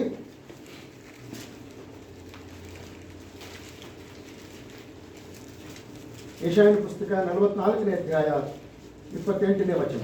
ಕೋರೇಶನ ವಿಷಯವಾಗಿ ಅವನು ನಿನ್ನ ಮುಂದೆ ಕಾಯುವನು, ನಿನ್ನ ಮಂದಿಯನ್ನು ಕಾಯುವನು. ಯೆರೂಸಲೇಮ್ ಕಟ್ಟಲ್ಪಡಲಿ, ದೇವಸ್ಥಾನ ಅಸ್ತಿವಾರವು ಹಾಕಲ್ಪಡಲಿ ಎಂದು ಹೇಳಿ ನನ್ನ ಇಷ್ಟಾರ್ಥವನ್ನೆಲ್ಲ ನೆರವೇರಿಸತಕ್ಕವನೆಂಬುದಾಗಿ ಮಾತನಾಡುವನಾಗಿದ್ದೇನೆ. ಕೋರೇಶನ ವಿಷಯವಾಗಿ ದೇವರು ಕೋರೇಶನ ವಿಷಯವಾಗಿ ಇಲ್ಲಿ ಮಾತಾಡ್ತಾ ಇದ್ದಾರೆ. ನೀವು 45ನೇ ಅಧ್ಯಾಯದ ಮುಂದಿನ ವಚನಗಳನ್ನು ನೋಡ್ರಿ. ಅವನು ದೇವರನ್ನು ಬಲ್ಲವನಲ್ಲ, ಯೆಹೋವನು ಯಾರೋ ಎಂಬುದಾಗಿ ತಿಳಿದಂಥವನಲ್ಲ.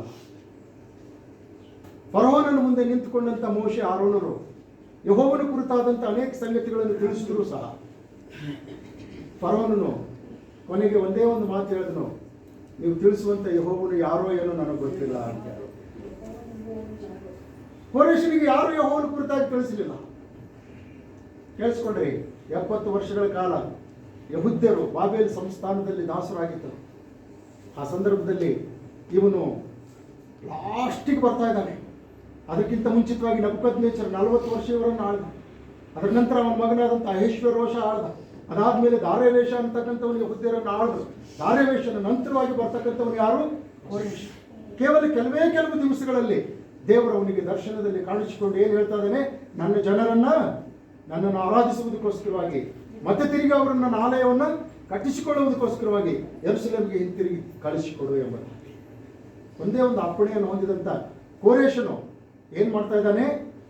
ಯೆಹೂದ್ಯರನ್ನ ಬಾಬೇಲ್ ಸಂಸ್ಥಾನದಿಂದ ಮತ್ತೆ ಯೆರೂಸಲೇಮಿಗೆ ಕಳಿಸಿಕೊಡ್ತಾ ಇದ್ದಾನೆ. ಕಳಿಸಿಕೊಡುವುದರ ಮೂಲಕವಾಗಿ ಅಲ್ಲಿ ದೇವರ ಇಷ್ಟಾರ್ಥವನ್ನ ನೆರವೇರಿಸುವುದಕ್ಕೋಸ್ಕರವಾಗಿ ತನ್ನನ್ನು ತಾನು ಸಮರ್ಪಣೆ ಮಾಡಿಕೊಳ್ತಾ ಇದ್ದಾನೆ. ಹಲ್ಲೆಲೂಯಾ!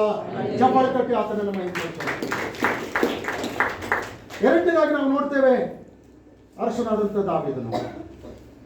ಅಪೊಸ್ತಲರ ಕೃತ್ಯಗಳ ಪುಸ್ತಕ 13ನೇ ಅಧ್ಯಾಯದಲ್ಲಿ ನೋಡ್ತೇವೆ. ದಯಮಾಡಿ ಓದೋಣ. 22ನೇ ವಚನ ಯಾರಿಗೆ ಸಿಗ್ತದವರು?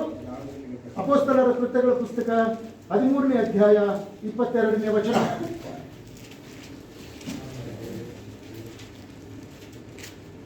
ಆಮೇಲೆ ದೇವರು ಅವನನ್ನು ತೆಗೆದುಹಾಕಿ ದಾವೀದನನ್ನು ಅವರ ಮೇಲೆ ಅರಸನನ್ನಾಗಿ ಮಾಡಿ ಅವನ ಮೇಲೆ ಅರಸನನ್ನಾಗಿ ಮಾಡಿ ಇಷಯನ ಮಗನಾದ ದಾವೀದನು ನನಗೆ ಸಿಕ್ಕನು. ಅವನು ನನಗೆ ಒಪ್ಪುವ ಮನುಷ್ಯನು.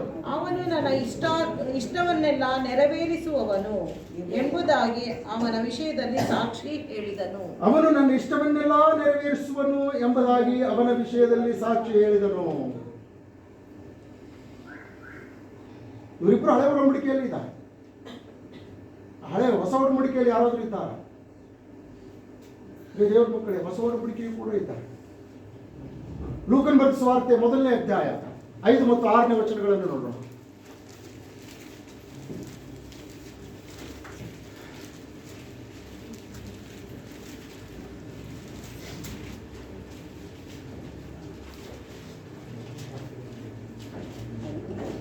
ಲೂಕನ್ ಬರೆದ ಸುವಾರ್ತೆ 1ನೇ ಅಧ್ಯಾಯ 5-6. ಹೆರೋದನ ಕಾಲದಲ್ಲಿ ಅಬೀಯನ ವರ್ಗಕ್ಕೆ ಸೇರಿದ ಜಕರ್ಯನೆಂಬ ಒಬ್ಬ ಯಾಜಕನಿದ್ದನು. ಅವನ ಹೆಂಡತಿಯು ಆರೋನನ ವಂಶದವಳು. ಆಕೆಯ ಹೆಸರು ಎಲಿಸಬೆತಳು. ಅವರಿಬ್ಬರು ಕರ್ತನ ಎಲ್ಲ ಆಜ್ಞೆಗಳನ್ನು ನಿಯಮನಿಷ್ಠೆಗಳನ್ನು ಕೈಕೊಂಡು ತಪ್ಪಿಲ್ಲದೆ ನಡೆದುಕೊಳ್ಳುತ್ತಾ ದೇವರ ದೃಷ್ಟಿಯಲ್ಲಿ ಅವರು ನೀತಿವಂತರಾಗಿದ್ದರು. ಚಪ್ಪಾಳೆ ತಟ್ಟೋಣ. ಫಿಲಿಪ್ಪಿ ಅವರಿಗೆ ಬರೆದ ಪತ್ರಿಕೆ 4ನೇ ಅಧ್ಯಾಯ 3ನೇ ವಚನ.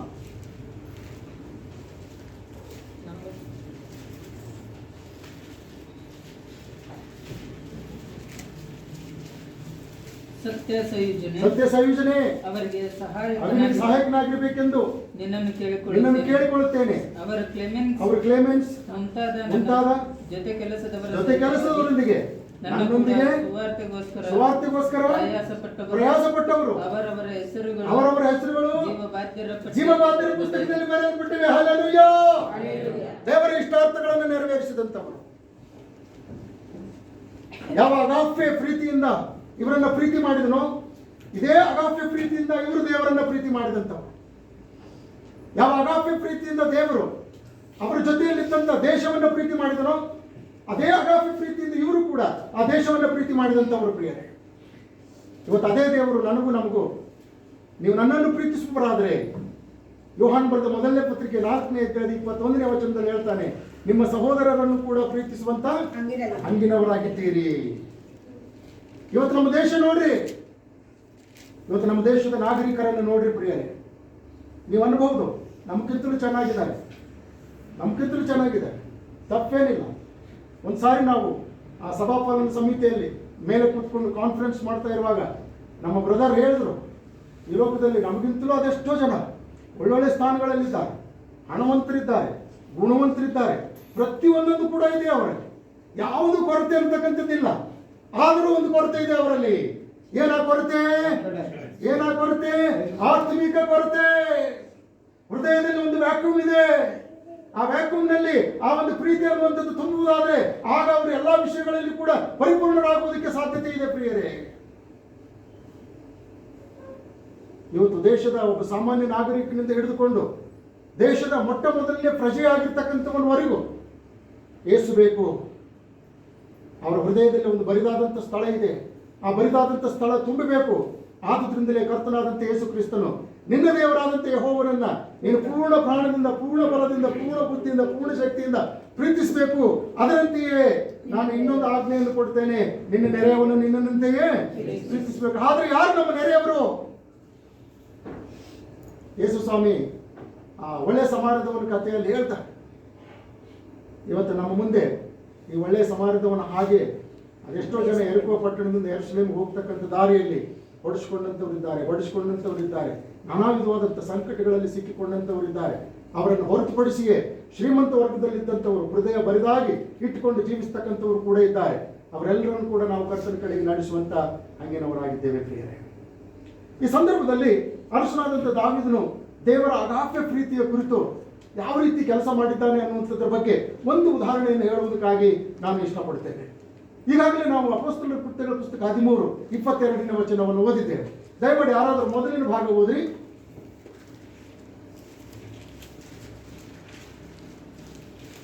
ಆಮೇಲೆ ದೇವರು ಅವನನ್ನು ತೆಗೆದು ಯಾರನ್ನು ತೆಗೆದು? ಕೀಷನನ ಮಗನ ಸೌಲನು. ಯಾರನ್ನು ತೆಗೆದು?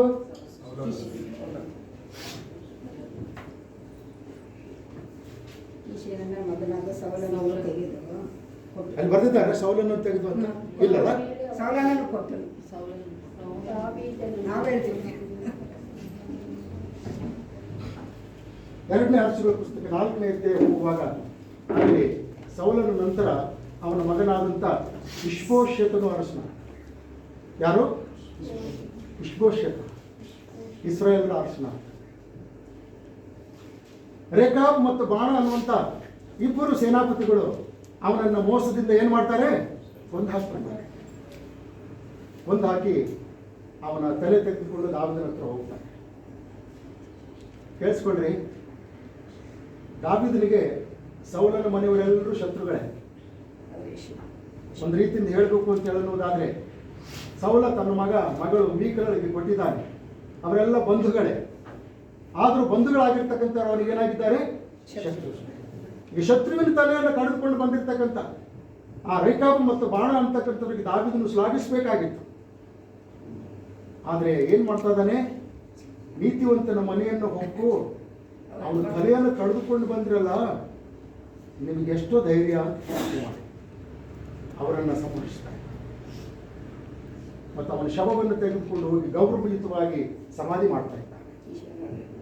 ಅದಾದ್ಮೇಲೆ 2ನೇ ಅರಸುಗಳ ಪುಸ್ತಕ 5ನೇ ಅಧ್ಯಾಯ ಸಮುವೇಲನ ಪುಸ್ತಕ 5ನೇ ಅಧ್ಯಾಯಕ್ಕೆ ಬರುವಾಗ ಇದೇ ಎಲ್ಲ ಇಸ್ರಾಯೇಲರು ಯಹೂದ್ಯರು ಕೂಡಿ ದಾವೀದನನ್ನ ಮಹನೀಮನಿಂದ ಕರೆದುಕೊಂಡು ಬಂದು ಏನ್ ಮಾಡ್ತಾ ಇದ್ದಾರೆ? ಅರಸನನ್ನಾಗಿ ಮಾಡ್ತಾ ಇದ್ದಾರೆ. ಅರಸನಾದ ಮೇಲೆ ನಾವು ಮತ್ತೆ 9ನೇ ಅಧ್ಯಾಯಕ್ಕೆ ಬರುವುದಾದ್ರೆ ಅರಸನು ಒಂದಾನೊಂದು ದಿವಸ ತನ್ನ ಓಲಗದಲ್ಲಿ ಕುಳಿತುಕೊಂಡಿದ್ದಾನೆ. ದಯಮಾಡಿ 9ನೇ ಅಧ್ಯಾಯದ ಮೊದಲನೇ ವಚನ ಹೋದ್ರಿ. ಒಂದು ದಿವಸ ದಾವೀದನು ಸೌಲನ ಮನೆಯವರಲ್ಲಿ ಯಾರಾದರೂ ಉಳಿದಿರುತ್ತಾರೋ ನಾನು ಅವರಿಗೆ ಯೋನಾಥಾನನ ವಿಷಯವಾಗಿ ದಯ ತೋರಿಸಬೇಕೆಂದಿದ್ದೇನೆ ಎಂಬುದಾಗಿ ಹೇಳಿದನು. ಕೇಳಿಸ್ಕೊಳ್ರಿ ಪ್ರಿಯರೇ. ಸೊ ಇದಕ್ಕೆ ನಾವೇನಂತೀವಿ? ರಾಜತಾಂತ್ರಿಕ ಯುಕ್ತಿ ಅಂತ ಹೇಳಿ ಕರೀತೇವೆ. ಈಗಿನ ಒಂದು ವಿದ್ಯಮಾನದ ಪ್ರಕಾರವಾಗಿ ಪೊಲಿಟಿಕಲ್ ಗೇಮ್ಸ್ ಅಂತ ಹೇಳಿ ಕರೀತೇವೆ. ಉಪಾಯದಿಂದ ತನ್ನ ಹಿಂದೆ ಆಳ್ವಿಕೆ ಮಾಡಿರ್ತಕ್ಕಂಥ ಅರಸನ ಮನೆಯಲ್ಲಿ ಯಾರಾದರೂ ಉಳಿದಿದ್ರೆ ಅಂಥವರೆಲ್ಲರಿಗೂ ದಯ ತೋರಿಸಬೇಕು, ಅಂಥವರೆಲ್ಲರಿಗೂ ಕರುಣೆ ತೋರಿಸಬೇಕು, ಅವ್ರ ತಂದೆಯಿಂದ ದೋಚಿಕೊಂಡಿರ್ತಕ್ಕಂಥದ್ದೆಲ್ಲ ಮತ್ತೆ ಅವರಿಗೆ ಹಿಂತಿರುಗಿ ಕೊಡಬೇಕು ಅನ್ನುವಂಥ ಆಮಿಷಗಳನ್ನು ಒಡ್ಡಿ ಆ ಅರಸನಿಗೆ ಸಂಬಂಧಪಟ್ಟಂತ ಮಕ್ಕಳು, ಮೊಮ್ಮಕ್ಕಳು, ಮರಿಮೊಮ್ಮಕ್ಕಳು, ಗಿರಿಮೊಮ್ಮಕ್ಕಳು ಯಾರಾದರೂ ಇದ್ರೆ ಬಿಲದೊಳಗಿಂದ ಅವರನ್ನು ಹೊರಗೆ ಕರೆದು ಅವರನ್ನು ಕೊಂದು ಹಾಕ್ತಕ್ಕಂಥ ಕುತಂತ್ರ, ಅದಕ್ಕೆ ರಾಜಕುತಂತ್ರ ಅಂತ ಹೇಳಿ ಕರೀತಾರೆ.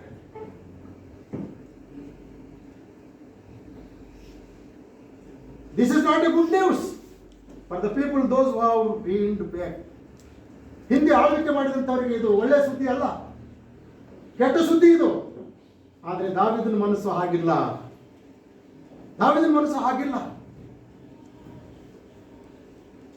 ದಾವೀದನು ನಿಜವಾಗಿಯೂ ಯೋನಾಥಾನನ ನಿಮಿತ್ತವಾಗಿ ಅವರ ಮನೆಯಲ್ಲಿ ಯಾರಾದರೂ ಉಳಿದಿದ್ದ ಪಕ್ಷದಲ್ಲಿ ಅವರಿಗೆ ದಯ ತೋರಿಸಬೇಕೆಂಬುದಾಗಿ ಇಷ್ಟಪಟ್ಟ. ಆಗ ಅವನಿಗೆ ಗೊತ್ತಾಯಿತು ಆ ಮನೆಯಲ್ಲಿ ಒಬ್ಬನಿದ್ದಾನೆ. ಯಾರು? ಮೆಫಿಬೋಶೆತ ಅನ್ನುವಂಥ. ಯಾರಿದ್ದಾರೆ? ಮೆಫಿಬೋಶೆತ ಅನ್ನುವಂಥವನಿದ್ದಾನೆ.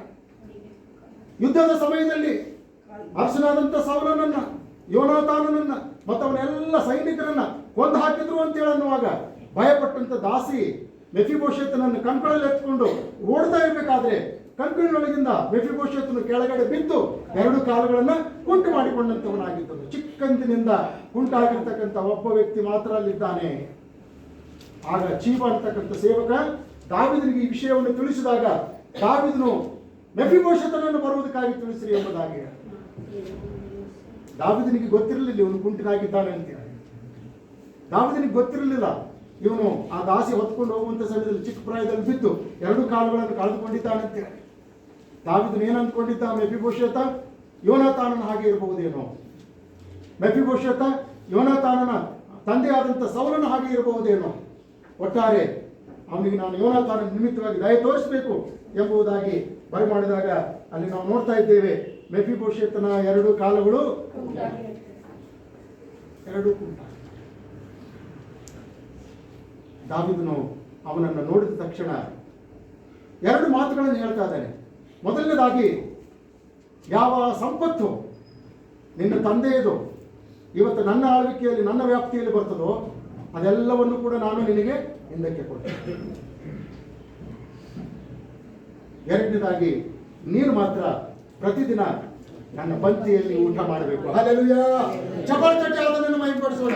ಪ್ರತಿದಿನ ನೀನು ನನ್ನ ಪಂಕ್ತಿಯಲ್ಲಿ ಊಟ ಮಾಡಬೇಕು ಎಂಬುದಾಗಿ ದಾವೀದನು 2 ಕಾಲುಗಳು ಕುಂಟಾಗಿರ್ತಕ್ಕಂಥ ಮೆಫಿಬೋಶೆತನಿಗೆ ಹೇಳಿದನು. ಕೇಳಿಸ್ಕೊಂಡ್ರಿ ಪ್ರಿಯರೇ, ಅಸಹಾಯಕ ಪರಿಸ್ಥಿತಿಯಲ್ಲಿದ್ದಂಥ ವ್ಯಕ್ತಿ, ದಿಕ್ಕು ತೋಚದಿರ್ತಕ್ಕಂಥ ವ್ಯಕ್ತಿ. ಈಗ ಅರಸನು ನನ್ನನ್ನು ಕರೆಸಿದ್ದಾನೆ ಅಂತ ಹೇಳಿದ್ರೆ ನನ್ನ ಮೂಲಕವಾಗಿ ನನ್ನ ಹೆಂಡತಿ, ಮಕ್ಕಳು ಯಾರ್ಯಾರೆಲ್ಲ ಇದ್ದಾರೋ ಅವರೆಲ್ಲರದ ಲಿಸ್ಟ್ ತೆಗೆದುಕೊಂಡು ಎಲ್ಲೆಲ್ಲಿ ನಾವು ಬಚ್ಚಿಟ್ಕೊಂಡಿದ್ದೇವೋ ಅಲ್ಲಿಂದ ಹಿಡ್ಕೊಂಡು ಬಂದು ನಮ್ಮನ್ನು ಕೊಂದು ಹಾಕ್ತಾನೆ ಅನ್ನುವಂಥ ಭಯದಿಂದ ಕೂಡಿದಂಥವನಾಗಿರ್ತಕ್ಕಂಥ ಒಬ್ಬ ವ್ಯಕ್ತಿಗೆ ಅರಸನಾದಂಥ ದಾವೀದನು, ನಿನ್ನ ತಂದೆಯ ಆಸ್ತಿ ಎಲ್ಲ ನಿನಗೆ ಹಿಂತಿರುಗಿ ಕೊಡ್ತೇನೆ, ನೀನು ಮಾತ್ರ ನನ್ನ ಪಂಕ್ತಿಯಲ್ಲಿ ಪ್ರತಿದಿನ ಔತಣ ಮಾಡಬೇಕು ಎಂಬುದಾಗಿ ಹೇಳುವಾಗ ಅವನ ಹೃದಯ ಎಷ್ಟು ತುಂಬಿ ಬಂದಿದ್ದಿರಬಹುದು ಹೇಳ್ರಿ ಪ್ರಿಯರೇ. ಅವನ ನೆಲದವರೆಗೂ ಬೊಗ್ಗಿ ನಮಸ್ಕರಿಸ್ತಾ ಇದ್ದಾನೆ ಎಂಬುದಾಗಿ ಸತ್ಯವೇದ ಕುಂಟ, ಅಸಹಾಯಕ ಪರಿಸ್ಥಿತಿಯಲ್ಲಿರ್ತ, ಭಯದಿಂದ ಕೂಡಿದಂಥವು. ಈ ಅರಸನು ನನಗೇನು ಮಾಡ್ತಾನೋ ಗೊತ್ತಿಲ್ಲ ಎಂಬುವ ಒಂದು ಆತಂಕದಿಂದ ಕೂಡಿರ್ತಕ್ಕಂಥವನು. ಇವತ್ತು ಪ್ರಪಂಚ ಇದೇ ಒಂದು ಪರಿಸ್ಥಿತಿಯಲ್ಲಿದೆ. ಇವತ್ತು ನಾವು ಕೂಡ ಇದೇ ಪರಿಸ್ಥಿತಿಯಲ್ಲಿದ್ದಂಥವರಾಗಿ ಲೂಕನ್ ಬರೆದ ಸುವಾರ್ತೆ 21ನೇ ಅಧ್ಯಾಯ 25, 26ನೇ ವಚನಗಳನ್ನು ನೋಡುವಾಗ ಆಕಾಶದ ಶಕ್ತಿಗಳು ಕದಲ್ತಾ ಇವೆ, ಸಮುದ್ರದ ಮೇಲೆ ಅಲ್ಲೋಲ ಕಲ್ಲೋಲಗಳು ಉಂಟಾಗ್ತಾ ಇವೆ, ದೇಶಕ್ಕೆ ಏನು ಸಂಭವಿಸ್ತದೋ ಎಂಬುದಾಗಿ ಜನರು ದಿಕ್ಕು ಕಾಣದಂತವರಾಗಿ ಪ್ರಾಣ ಹೋದಂತ ಸ್ಥಿತಿಗೆ ಒಳಗಾಗಿದ್ದಾರೆ. ಇವತ್ತು ಕೈ ಇದ್ರೂ ಕೂಡ ಕೆಲಸ ಮಾಡಲಾರದಂತ ಸ್ಥಿತಿ, ಕಾಲಿದ್ರೂ ಕೂಡ ನಡೆಲಾರದಂತ ಸ್ಥಿತಿ. ಇವತ್ತು ಬುದ್ಧಿ ವಿವೇಕಗಳಿದ್ದಂತ ಮನುಷ್ಯನಾದಂತ ನಾವು ಎಲ್ಲ ಅವಯವಗಳನ್ನು ಹೊಂದಿದಂತವರಾಗಿದ್ದರೂ ಕೂಡ ಯೋಚನೆ ಮಾಡಲಾರದಂತ ಸ್ಥಿತಿಯವರಾಗಿದ್ದೇವೆ. ಒಂದಾನೊಂದು ದಿವಸ ನಾವು ಕೂಡ ಹಾಗೇ ಇದ್ದೀವಿ, ಆತ್ಮಿಕವಾದಂಥ ಕುಂಟತನದಲ್ಲಿ ಜೀವಿಸ್ತಕ್ಕಂಥವರು. ಇಂಥವರಾದಂಥ ನನ್ನನ್ನು ನಮ್ಮನ್ನು ಕರ್ತನಾದಂಥ ಯೇಸು ಕ್ರಿಸ್ತನು ನೋಡಿ ಏನು ಮಾಡಿದನು? ಮಗನೇ, ನೀನು ಕೆಟ್ಟು ಹೋಗಿದ್ದೀಯಾ, ಮತ್ತೆ ತಿರುಗಿ ಬಂದಿದ್ದೀಯಾ, ನೀನು ಸತ್ತು ಹೋಗಿದ್ದೀಯಾ, ಮತ್ತೆ ಬದುಕಿ ಬಂದಿದ್ದೀಯಾ, ಆದ್ರಿಂದ ನಿನ್ನ ವಿಷಯದಲ್ಲಿ ಹಬ್ಬ ಮಾಡುತ್ತೇನೆ ಎಂಬುದಾಗಿ ಹೇಳಿ ನಮಗೂ ಸುಂದರವಾದಂಥ ನಿಲುವಂಗಿಯನ್ನು ತೋರಿಸಿದ್ದಾನೆ. ನಮಗೂ ಕೈಗೆ ಉಂಗುರವನ್ನು ಇಡಿಸಿದ್ದಾನೆ, ನಮ್ಮ ಪಾದಗಳಿಗೆ ಪಾದರಕ್ಷೆಯನ್ನು ನಡೆಸಿದ್ದಾನೆ, ಕೊಬ್ಬಿದ ಕರವನ್ನು ಕೊಯಿಸಿ ಔತಣವನ್ನು ಮಾಡಿಸಿದ್ದಾನೆ. ಹಲ್ಲೆಲೂಯಾ! ಇವತ್ತು ಕೆಟ್ಟು ಹೋಗಿರ್ತಕ್ಕಂಥ ನನ್ನನ್ನು ನಮ್ಮನ್ನು ದಾವೀದನು ಮೆಫಿಬೋಶೆತನನ್ನು ಪ್ರೀತಿಸಿದ ಹಾಗೆ ಪ್ರೀತಿಸಿ ತನ್ನ ಜೊತೆಯಲ್ಲಿ ಪ್ರತಿದಿನವೂ ಕೂಡ ಔತಣ ಮಾಡುವಂತ ಭಾಗ್ಯವನ್ನು ದಯಪಾಲಿಸಿದ್ದಾನೆ. ಇದು ಆತನ ಅಗಾಪ್ಯ ಪ್ರೀತಿ ಅಲ್ಲವೇ? ಇದೇ ಪ್ರೀತಿಯನ್ನು ನಾವು ಕೂಡ ನಮ್ಮ ಸ್ವಜನರಿಗೆ, ನಮ್ಮ ಬಂಧುಗಳಿಗೆ, ನಮ್ಮ ಮಿತ್ರರಿಗೆ, ನಮ್ಮ ಸ್ನೇಹಿತರಿಗೆ, ನಮ್ಮ ದೇಶದ ನಾಗರಿಕರಿಗೆ ತೋರಿಸಬೇಕು ಅಂತಕ್ಕಂಥ ಅಪ್ಪಣೆಯನ್ನು ನಾವು ಪಡೆದುಕೊಂಡಂಥವರಾಗಿದ್ದೇವೆ. ಅದಕ್ಕೋಸ್ಕರವಾಗಿ ನಾನು ಹೇಳಿದೆ, ಲವ್ ಡಿಮಾಂಡ್ಸ್ ಅಂತ ಹೇಳಿ. ಪ್ರೀತಿ ನಮ್ಮಿಂದ ಕೆಲವು ಬೇಡಿಕೆಗಳನ್ನು ಕೊಡುವಂಥದ್ದಾಗಿದೆ. ಅದಕ್ಕಾಗಿ ಕೊರಿಂಥದವರಿಗೆ ಬರೆದ ಮೊದಲನೇ ಪತ್ರಿಕೆ 13ನೇ ಅಧ್ಯಾಯದ 4ರಿಂದ 7 ವಚನಗಳಲ್ಲಿ ತಿಳಿಸಿರ್ತಕ್ಕಂಥ ಈ ಕ್ಲಸ್ಟರ್ಸ್, ಈ ಒಂದು ರುಚಿಕರವಾದಂಥ ಸ್ವಾಮಿ ಅಪ್ಪಣೆಗಳನ್ನು ನಾವು ಪಾಲಿಸುವಂಥವರಾಗೋಣ. ಯೋಹಾನನ ಬರೆದ ಮೊದಲನೇ ಪತ್ರಿಕೆ 4ನೇ ಅಧ್ಯಾಯದಲ್ಲಿ 7ರಿಂದ 21ನೇ ವಚನಗಳಲ್ಲಿ ತಿಳಿಸಿರುವಂಥ ಈ ಪ್ರೀತಿಯನ್ನು ನಾವು ಅಭ್ಯಾಸ ಮಾಡಿಕೊಳ್ಳೋಣ ಪ್ರಿಯರೇ. ದೇವರ ವಾಕ್ಯದಲ್ಲಿ ನಾವು ನೋಡ್ತಾ ಇದ್ದೇವೆ, ಒಂದು ವೇಳೆ ನಾನು ದೇವರನ್ನು ಪ್ರೀತಿಸುತ್ತೇನೆ ಎಂಬುದಾಗಿ ಹೇಳಿ ನಿನ್ನ ಸಹೋದರನನ್ನು ಪ್ರೀತಿಸದೆ ಹೋದರೆ ನೀನು ಸುಳ್ಳಾಡುವಂಥವನಾಗಿದ್ದೀಯಾ, ನೀನು ಮೋಸ ಮಾಡುವಂಥವನಾಗಿದ್ದೀಯಾ ಎಂಬುದಾಗಿ ಬರೆಯಲಾಗಿದೆ.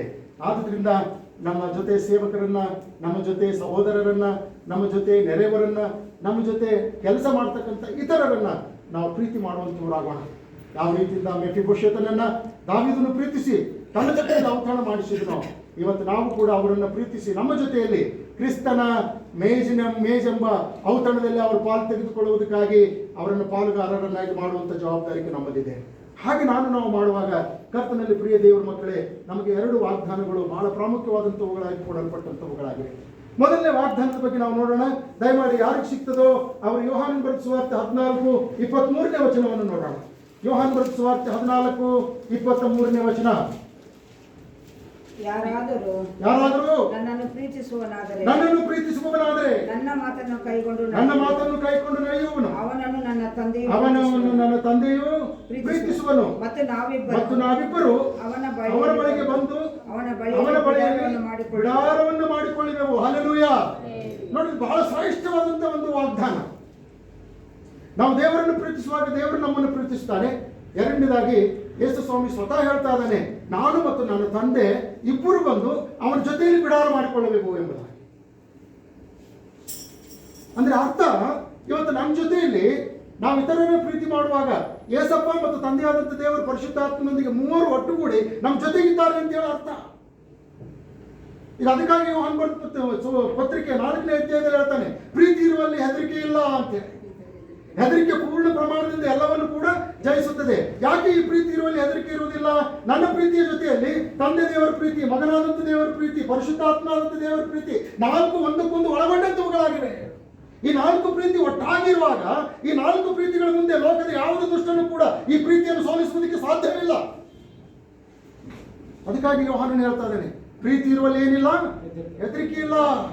ಇವತ್ತು ಎಷ್ಟೇ ವಿರೋಧಗಳು ಬರಲಿ, ಎಷ್ಟೇ ಹಿಂಸೆಗಳು ಬರಲಿ, ಆ ವಿರೋಧಗಳ ಎದುರುಗಡೆಯಲ್ಲಿ, ಆ ಹಿಂಸೆಗಳ ಎದುರುಗಡೆಯಲ್ಲಿ ರಾಜಕೀಯವಾದಂಥ ಕುತಂತ್ರ ಆಗಿರ್ಬೋದು, ಮನುಷ್ಯನ ಕುತಂತ್ರ ಆಗಿದ್ದಿರ್ಬೋದು. ರೋಮಾಪುರದವರಿಗೆ ಬರೆದ ಪತ್ರಿಕೆ 8ನೇ ಅಧ್ಯಾಯದಲ್ಲಿ ನಾವು ನೋಡ್ತೇವೆ, ಮನುಷ್ಯನ ಶಕ್ತಿ ಆಗಿರ್ಬೋದು, ಸೈತಾನನ ಶಕ್ತಿ ಆಗಿದ್ದಿರ್ಬೋದು, ಪರಲೋಕದ ಶಕ್ತಿನೇ ಆಗಿದ್ದಿರ್ಬೋದು, ಪಾತಾಳದ ಶಕ್ತಿನೇ ಆಗಿದ್ದಿರ್ಬೋದು. ಇವೆಲ್ಲವುಗಳ ಮುಂದೆ ನಾವು ಹೊಂದಿರುವಂಥ ದೇವರ ಪ್ರೀತಿ ಏನು ಮಾಡ್ತದೆ? ಅವುಗಳನ್ನು ಜಯಿಸುವುದಕ್ಕೆ ಬಿಡುವುದೇ ಇಲ್ಲ. ಹಲ್ಲೆಲೂಯಾ! ಪ್ರೀತಿ ಪ್ರತಿಯೊಂದೊಂದು ಹಂತದಲ್ಲಿಯೂ ಕೂಡ ನಮಗೆ ಜಯವನ್ನು ಕೊಡಿಸಬೇಕು.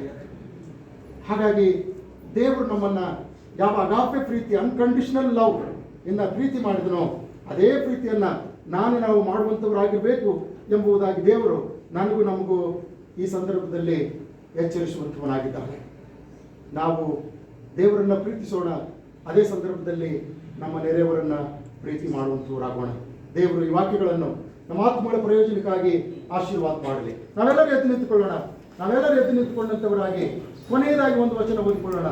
ಆ ವಚನವನ್ನು ಓದಿಕೊಂಡು ನಾವು ಪ್ರಾರ್ಥನೆ ಮಾಡೋಣ. ಯೋಹಾನನು ಬರೆದ ಮೊದಲನೇ ಪತ್ರಿಕೆ 4ನೇ ಅಧ್ಯಾಯದಲ್ಲಿರ್ತಕ್ಕಂಥ 18ನೇ ವಚನ ಪ್ರಿಯರೇ.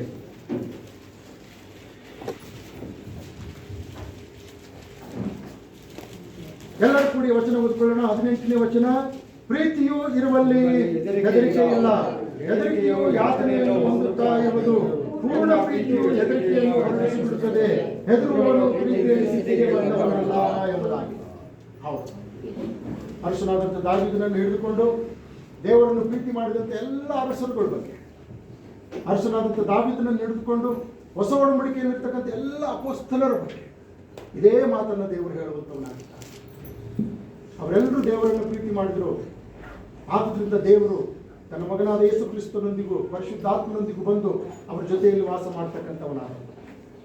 ಹಾಗಾಗಿಯೇ ದಾವೀದನು ಕೀರ್ತನೆ 16ರಲ್ಲಿ ಹೇಳ್ತಾನೆ, ಯೆಹೋವನು ಯಾವಾಗಲೂ ನನ್ನ ಬಲಗಡೆಯಲ್ಲಿಯೇ ಇರ್ತಾನೆ. 18ನೇ ಕೀರ್ತನೆ 2ನೇ ವಚನದಲ್ಲಿ ನೋಡ್ತೇವೆ, ನಾನು ಯೆಹೋವನನ್ನು ಪ್ರೀತಿಸುತ್ತೇನೆ.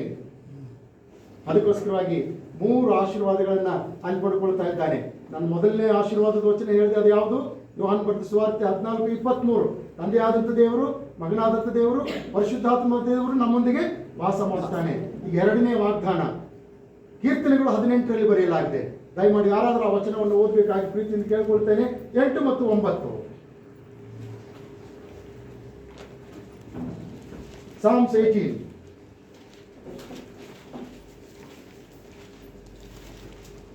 ಸಾರಿ 16:9. ಆತನು ಮೇಲಿನ ಲೋಕದಲ್ಲಿ ಕೈಚಾಚಿ ನನ್ನನ್ನು ಹಿಡಿದನು, ಮಹಾ ಜಲರಾಶಿಗಳಿಂದ ಎಳೆದನು. 16:9. ಆದ ಕಾರಣ ನನ್ನ ಹೃದಯವು ಹರ್ಷಿಸುತ್ತದೆ, ನನ್ನ ಮನಸ್ಸು ಉಲ್ಲಾಸಗೊಳ್ಳುತ್ತದೆ, ನನ್ನ ಶರೀರವು ಮೂರೇ ಪ್ರಾಣ, ಆತ್ಮ, ಶರೀರ. ಯಾವ ದೇವರ ಪ್ರೀತಿಯನ್ನು ನಾವು ನಮ್ಮೊಳಗೆ ಇರಿಸಿಕೊಂಡಂಥವರಾಗಿ ಆ ಪ್ರೀತಿಯಿಂದ ನಾವು ದೇವರನ್ನು ಇತರರನ್ನು ಪ್ರೀತಿಸ್ತೇವೋ ಆಗ ಸ್ವತಃ ದೇವರು ತನ್ನ ಮಗನಾದ ಯೇಸು ಕ್ರಿಸ್ತನೊಂದಿಗೂ ಪರಿಶುದ್ಧಾತ್ಮನೊಂದಿಗೂ ನಮ್ಮೊಳಗೆ ವಾಸ ಮಾಡುವುದಕ್ಕೆ ಬರ್ತಾನೆ. ನಮ್ಮೊಳಗೆ ವಾಸ ಮಾಡುವುದಕ್ಕಾಗಿ ಬಂದಾಗ ಈ 3 ಸುರಕ್ಷಿತವಾಗಿರ್ತವೆ. ಆಗ ನಾವು ಯಾರಿಗೂ ಹೆದರುವಂತ ಅವಶ್ಯಕತೆ ಇಲ್ಲ. ಹಲ್ಲೆಲೂಯಾ. ಪ್ರೀತಿ ಸ್ವರೂಪನಾದ ತಂದೆಯಾದ ದೇವರೇ, ಈ ಸುಂದರವಾದಂತಹ ಸಮಯಕ್ಕಾಗಿ ನನಗೆ ಸ್ತೋತ್ರ. ಪರಿಶುದ್ಧಾತ್ಮನ ಮೂಲಕ ಬರೆಸಲ್ಪಟ್ಟಂತ ವಾಕ್ಯಗಳಿಂದ ನೀನು ನಮ್ಮೊಂದಿಗೂ ಪ್ರೀತಿಯ ಕುರಿತಾಗಿ ಮಾತಾಡಿದ್ದಿ, ಅದಕ್ಕಾಗಿ ನಿನಗೆ ಬಂದಿದೆ. ಹೌದು ಸ್ವಾಮಿ, ನಾವು ನಿನ್ನನ್ನು ಪ್ರೀತಿಸುವಾಗ, ನಿನ್ನ ಅಪ್ಪಣೆ ಪ್ರಕಾರ ನಮ್ಮ ನೆರೆಯವರನ್ನು ಪ್ರೀತಿಸುವಾಗ ನೀನು ಸ್ವತಃ ನಿನ್ನ ಮಗನಾದ ಯೇಸು ಕ್ರಿಸ್ತನೊಂದಿಗೂ ಪರಿಶುದ್ಧಾತ್ಮನೊಂದಿಗೂ ಬಂದು ನಮ್ಮೊಳಗೆ ವಾಸಿಸುತ್ತಿ. ಯಾವಾಗ ನೀನು ನಮ್ಮೊಳಗೆ ವಾಸಿಸುವಂತವನಾಗುತ್ತೀಯೋ ಆಗ ಆ ಪ್ರೀತಿ ನಮ್ಮನ್ನ ಈ ಲೋಕದ ಎಲ್ಲ ವಿರುದ್ಧಗಳನ್ನ, ಎಲ್ಲ ಅಲ್ಲದ ಸಂಗತಿಗಳನ್ನ ಜಯಿಸುವಂತೆ ಸಹಾಯ ಮಾಡುತ್ತದೆ. ಪ್ರೀತಿ ಇರುವಲ್ಲಿ ಹೆದರಿಕೆ ಇರುವುದಿಲ್ಲ ಎಂಬುದಾಗಿ ತಿಳಿಸಿ ನಾವು ಹೆದರದವರಾಗಿ ಈ ಲೋಕದಲ್ಲಿ ಜಯದ ಜೀವಿತವನ್ನು ಜೀವಿಸುವುದಕ್ಕೋಸ್ಕರ ನಿನ್ನ ಪ್ರೀತಿಯನ್ನು ನಾವು ಕರಗತ ಮಾಡಿಕೊಳ್ಳಲು ಈ ದಿನ ನಮಗೆ ಬೋಧಿಸಿದ್ದಿ, ಅದಕ್ಕಾಗಿ ನಿನಗೆ ಸ್ತೋತ್ರ. ಎಲ್ಲ ದಂಪತಿಗಳನ್ನು ಆಶೀರ್ವದಿಸು, ಅವರ ಕುಟುಂಬ ಮಕ್ಕಳನ್ನು ಆಶೀರ್ವದಿಸು, ಅವರ ಬಂಧು ಬಳಗದವರನ್ನು ಆಶೀರ್ವದಿಸು. ನಿನ್ನ ಪ್ರೀತಿಯನ್ನು ರುಚಿಸಿದವರಾದ ನಾವು ಇನ್ನೊಬ್ಬರನ್ನು ಪ್ರೀತಿಸಬೇಕೆಂಬಂತ ಹಂಗಿನಲ್ಲಿದ್ದವರಾದ ಕಾರಣ ನಮ್ಮ ದೇಶದ ಇತರರನ್ನು ಕೂಡ ನಾವು ಪ್ರೀತಿಸುತ್ತಾ ನಿನ್ನ ನಾಮವನ್ನು ಅನ್ಯ ಜನರ ಮಧ್ಯದಲ್ಲಿ ಪ್ರಸಿದ್ಧಿಪಡಿಸುವ ಹಾಗೆ ಕೃತಜ್ಞರು. ಬಂದಂತ ಪ್ರತಿಯೊಬ್ಬೊಬ್ಬರನ್ನ ಪುನಃ ನಿನ್ನ ಕರಗಳಲ್ಲಿ ಒಪ್ಪಿಸಿಕೊಟ್ಟು ಈ ಪ್ರಾರ್ಥನೆಯನ್ನು ಯೇಸು ಕ್ರಿಸ್ತನ ನಾಮದಲ್ಲಿ ದೀನತೆಯಿಂದ ಬೇಡಿಕೊಳ್ಳುತ್ತೇವೆ ನಮ್ಮ ತಂದೆಗೆ.